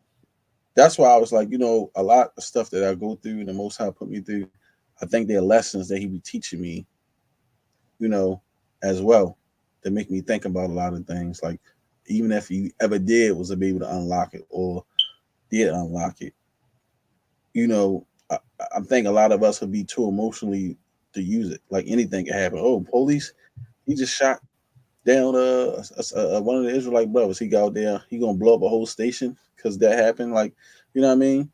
Just because you got the power to do it, you know, like, you know, with power, we got to remember too, it's great responsibility, and you don't want to think irrationally Right. either, because you can be tempted. Absolutely, my brother. Just like I always say that if you don't go through nothing, how the Most High gonna use you for something greater? We have to go through something, family. We gotta be tried in the fire. You know, we have to be battle tested. Mm, If you can't handle small things, how you gonna handle great things? You know, if you can't manage small things, how you gonna rule in the kingdom? I hear a lot of people say, "I can't wait till the kingdom come," but you don't know how to do right by your brothers and sisters now. You're full mm, of malice and full of hatred, but you can't wait till the kingdom come. You mm, can't wait to sit in Christ in His kingdom, and you can't judge now the small matters, but you mm, wait on the kingdom. You know, you walk into the fruits of darkness. You know, you hateful. You know, you wishing death on your own people. You know, even those Israelites who don't believe in Christ, I always say on my panel, I hope y'all repent before it's too late. I'm not condemning you, you know, but I just don't see how you can say you my brother and sister, but you hate your big brother that created you. The things y'all say about him, I mean, just terrible, blasphemous things about the spirit, you know, the spirit of the word, and how the Most High is a liar. You calling the Most High a liar when you say he doesn't have a son. You actually call it the record that the father left of his son. You're calling the Most High a liar. mm-hmm, And we know he's not a liar. The record of his son is what he left from Genesis to Revelation, because mm, he say he have committed all things unto his son. All things was created for him and by him. I don't understand why that's so hard for y'all to understand that Christ is the foundation of the Bible. He is the word. He is the spokesman. He is the representative of the Father. The Father do not speak to flesh and blood people. He's a consuming fire. He's spirit. Why would he talk to you? Why? You need a mediator between you and your God. exactly. Christ could not be a mediator as a spirit. What can he tell a father not going through what we going through? Father, give him a little bit more time. And he's a spirit being. But if he come in the flesh and blood body, he can say, Father, I know how that feel. I know what they're going through. I've been Mm, there. That mm. flesh trying to kill them, Father. Give him a little bit more time, Father. They're going to get it together. I was tempted in all ways like them. But a lot of you Israelites, you can't wait till the kingdom come. You can't wait to sit on the throne with Christ, but you can't do right now. Yeah, I mean, sitting on a throne is a great thing, but it's not always everything, man. Because even me being who I am and dealing with the stuff that I go through, because of my family and being a responsible one, it makes you feel and understand, man, because you looked at as a responsible one or the leader or everybody come to. Sitting on the throne is not easy, man. It's a lot of weight on your shoulders. Woo, tell me about it, Shar Sham. It's a lot of weight to carry, man. You know, you got to be strong to deal with certain shit, and that's why I try to tell people, man, being a boss is not for everybody. It's not easy. I mean, people here because they thinking, oh, I just want to tell people what to do. It's not about telling people what to do, man. It's about making sure everything go properly, because everybody can't handle certain things. And like for me, I'm a person, I don't even like dealing with a lot of people. I like to stay to myself. Me too. But you know, sometimes I have to get up and just go handle shit and deal with what I need to handle with. Because some people don't know how to talk to people, they don't know how to word things properly, or they don't know how to put their foot down and press the issues on certain things with other people trying to press you. Some people just fold and just take whatever people give them. But I'm not that kind of man. I don't give a damn. I'm a revolutionist. That's So right. Already. I think I'm Already, brother. for the job that I do. Oh no, hey Shar Sham, I'm telling you. That's why I say, bro, you and Elder Qanath, y'all been battle tested, brother. Not many people can go on the street corner, brother, and from city to city, from state to state, and be on the street teaching, brother, and being threatening. You don't, brother, y'all never knew what was gonna happen day from day. No, Anything could have happened, brother. But the Most High was with y'all, because let's be real, us being on YouTube is nothing like being in them streets. This is safe. It's a yeah, safe zone, brother. Y'all was actually in the battlefield. So I do salute the brother that's one West for being on them street corners, battling. I mean, because I didn't see Israelites get spit on. I didn't see people pull weapons out. I didn't see the police come and just try to, man. I mean, brother, y'all done been through the fire, so we gotta salute that. And if you ain't never been on those street corners and battle tested like that, how you gonna speak against somebody that's been out there in the field? I never been out there in the field. That's why I salute all the brothers. I just don't salute the false doctrine that they teach, but I do give them some credit because a lot of Israelites are waking up from seeing them. But like the Bible say, do everything they tell you, but do not after their works. Yeah, you know. So, and that's the difference because it gets intense out there, man. It's ugly. I saw it.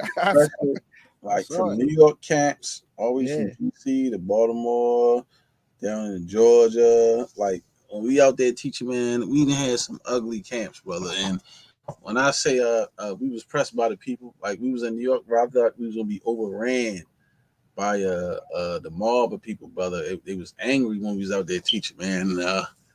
Qanath, we was doing anything to hold them back, man. He was trying to attack Sabak, and we would tell him back up, give us space. Like, and it wasn't a lot of us, but you know, it's different when you're dealing with a mob of people, man. Absolutely. It kind of reminded me of like the gladiator days when you out there fighting with the sword and shield. And you got an enemy here, enemy there, enemy there. That's how bad we were surrounded, brother. It wasn't a lot of us. Like, and I can imagine how them wars was. There was some gruesome battles, but dealing with controls of mobs of people that's mad when you teaching. This is why I tell everybody, like, you know, y'all might see us on YouTube, like doing these settings now, because all this wasn't available then. You had to pre-record your videos and upload them to YouTube when we was doing it. We put them on the little sticks, the gig drives, the little chips. But now you got, you know, the modern stuff that came out to make it easier. But I was out there during those times when it was real hectic. And you will be battle tested with the police, everybody, when you got a lot of people surrounding you, against you, dealing with other ethnic groups of people, all walks of life. Everybody got something to say. Some people can't understand. Even dealing with people from the LGBTQ community trying to attack you. And that was even before they called that a community. We was getting attacked by them. Pepper spray that. We got pepper spray that. Dude tried to hit us with a wrench that he had tape wrapped like from out of prison. Like, it was crazy. See what I'm saying? Yeah, man. Hey, teaching ain't easy. It's not easy. I think y'all the more aggressive camps that I've seen that y'all have been in, I think New York, brother, where the people are just vile. I'm talking about just like lunatics, to be real. I mean, I seen y'all out there, brother, where they surrounded y'all and y'all still firm. Yeah, Times Square. Yep, there you go. See, up there, you gotta remember, you got people that's coming from everywhere that's visiting. So, yeah. They all walk up there at Times Square. It was scary. But I'm gonna say this: out of all the years I street teached, the Bible is the only book that I can sing that bring out unfamiliar spirits, control spirits, and let spirits loose. And that's why I tell people, you can tell that book is really a living book. I don't care who on the corner is teaching or preaching whatever doctrine or anything that they teaching.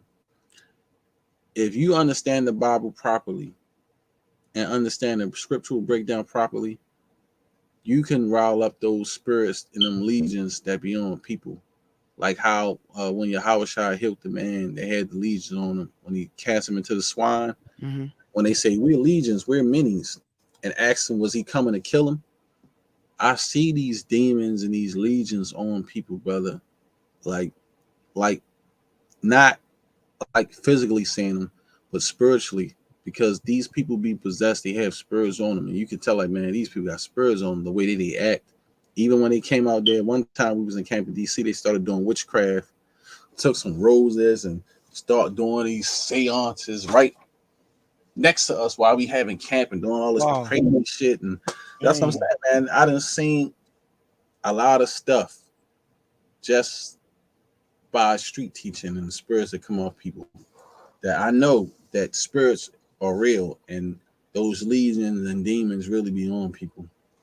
Yeah. My brother Shar Sham look like he about to crash out. Gotta get Yeah, you some rest. I'm about to Yeah, man. Hey, man, this was a great bill, my brother. I cannot wait. Arca sends you in the chat.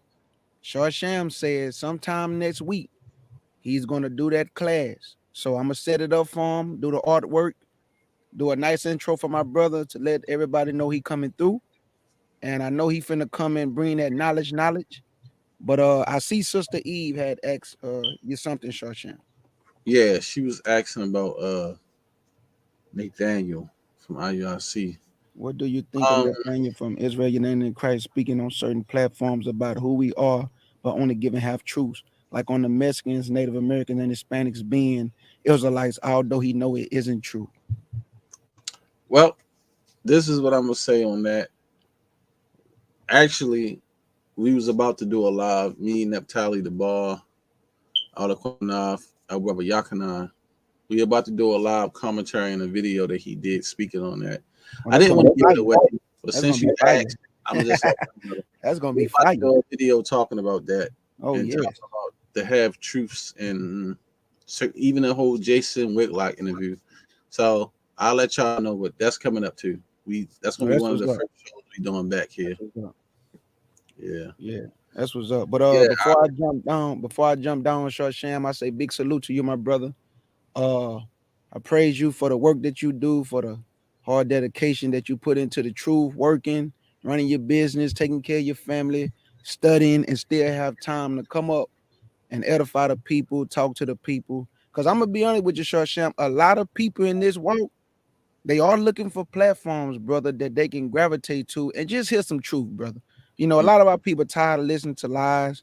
And thank the Most High for the F.O.P.E platform, for Naphtali's platform, for my platform, and for other brothers and sisters who just speaking the truth, brother, and just want Israel to find their way back to the Most High, the Messiah. So I salute you, Elder Qanath. I salute you.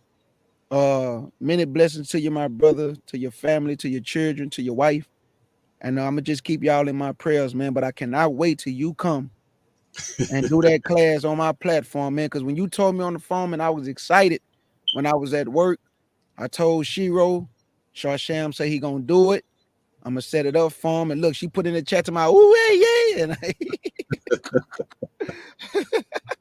Yeah, we gonna knock that one out the park. Definitely. I appreciate you as always, man. Big brother K Judah coming through, swinging the sword.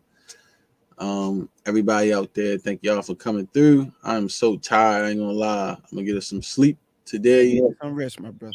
And appreciate it, Professor Lovely Lady. Thank you for thinking about me too, as always. Everybody, we all need to pray for each other. I need to start praying for other people more myself.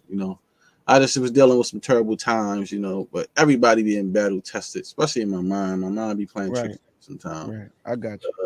The Well, most Professor Lovely Lady, I made sure I sent the email to him too. So I just want you to know, my sister, that K Judah try to be a man of his word and handle business right then and there. So I sent my brother your email, and I want to thank you, my sister, for thinking of our brother. Because when he was sick, I was letting everybody know to pray for our brother on my platform, and everybody was praying for you, brother, and asking that the Most High heal you. So I appreciate that. Thanks to everybody who was praying for my brother, man, because he's back. And me and him about to get a lot of business. I'm telling y'all, we got a lot of great classes coming. So to edify the people. So I love you, my brother. Many blessings to the chat. The nation of Israel is almost over, family. So stand firm and stand still. Big salute, my brother. All right, King Judah. Most High bless. Love you, King.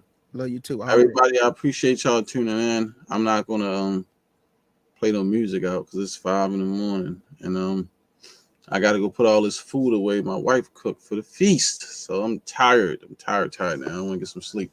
But I love y'all. Thank y'all for tuning in. Everybody. Thank y'all for tuning in. Professor Love Your Lady, E, the Eighth of Fruit of Lies. Oracle, Shiro 007, love you, Queen. Lady Love y'all. I love everybody who tuned in. 613 Torah Face. I'm not going all the way up the line because I'm sleepy. But yeah, I appreciate y'all. Thank y'all for tuning in. I don't know.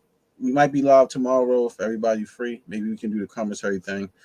Y'all know if I set it up. So shalom, most high bless. Enjoy Hanukkah. Enjoy the Feast of Lights. Enjoy your family. Enjoy the time that the Most High gave you on this earth that we live in. Shalom.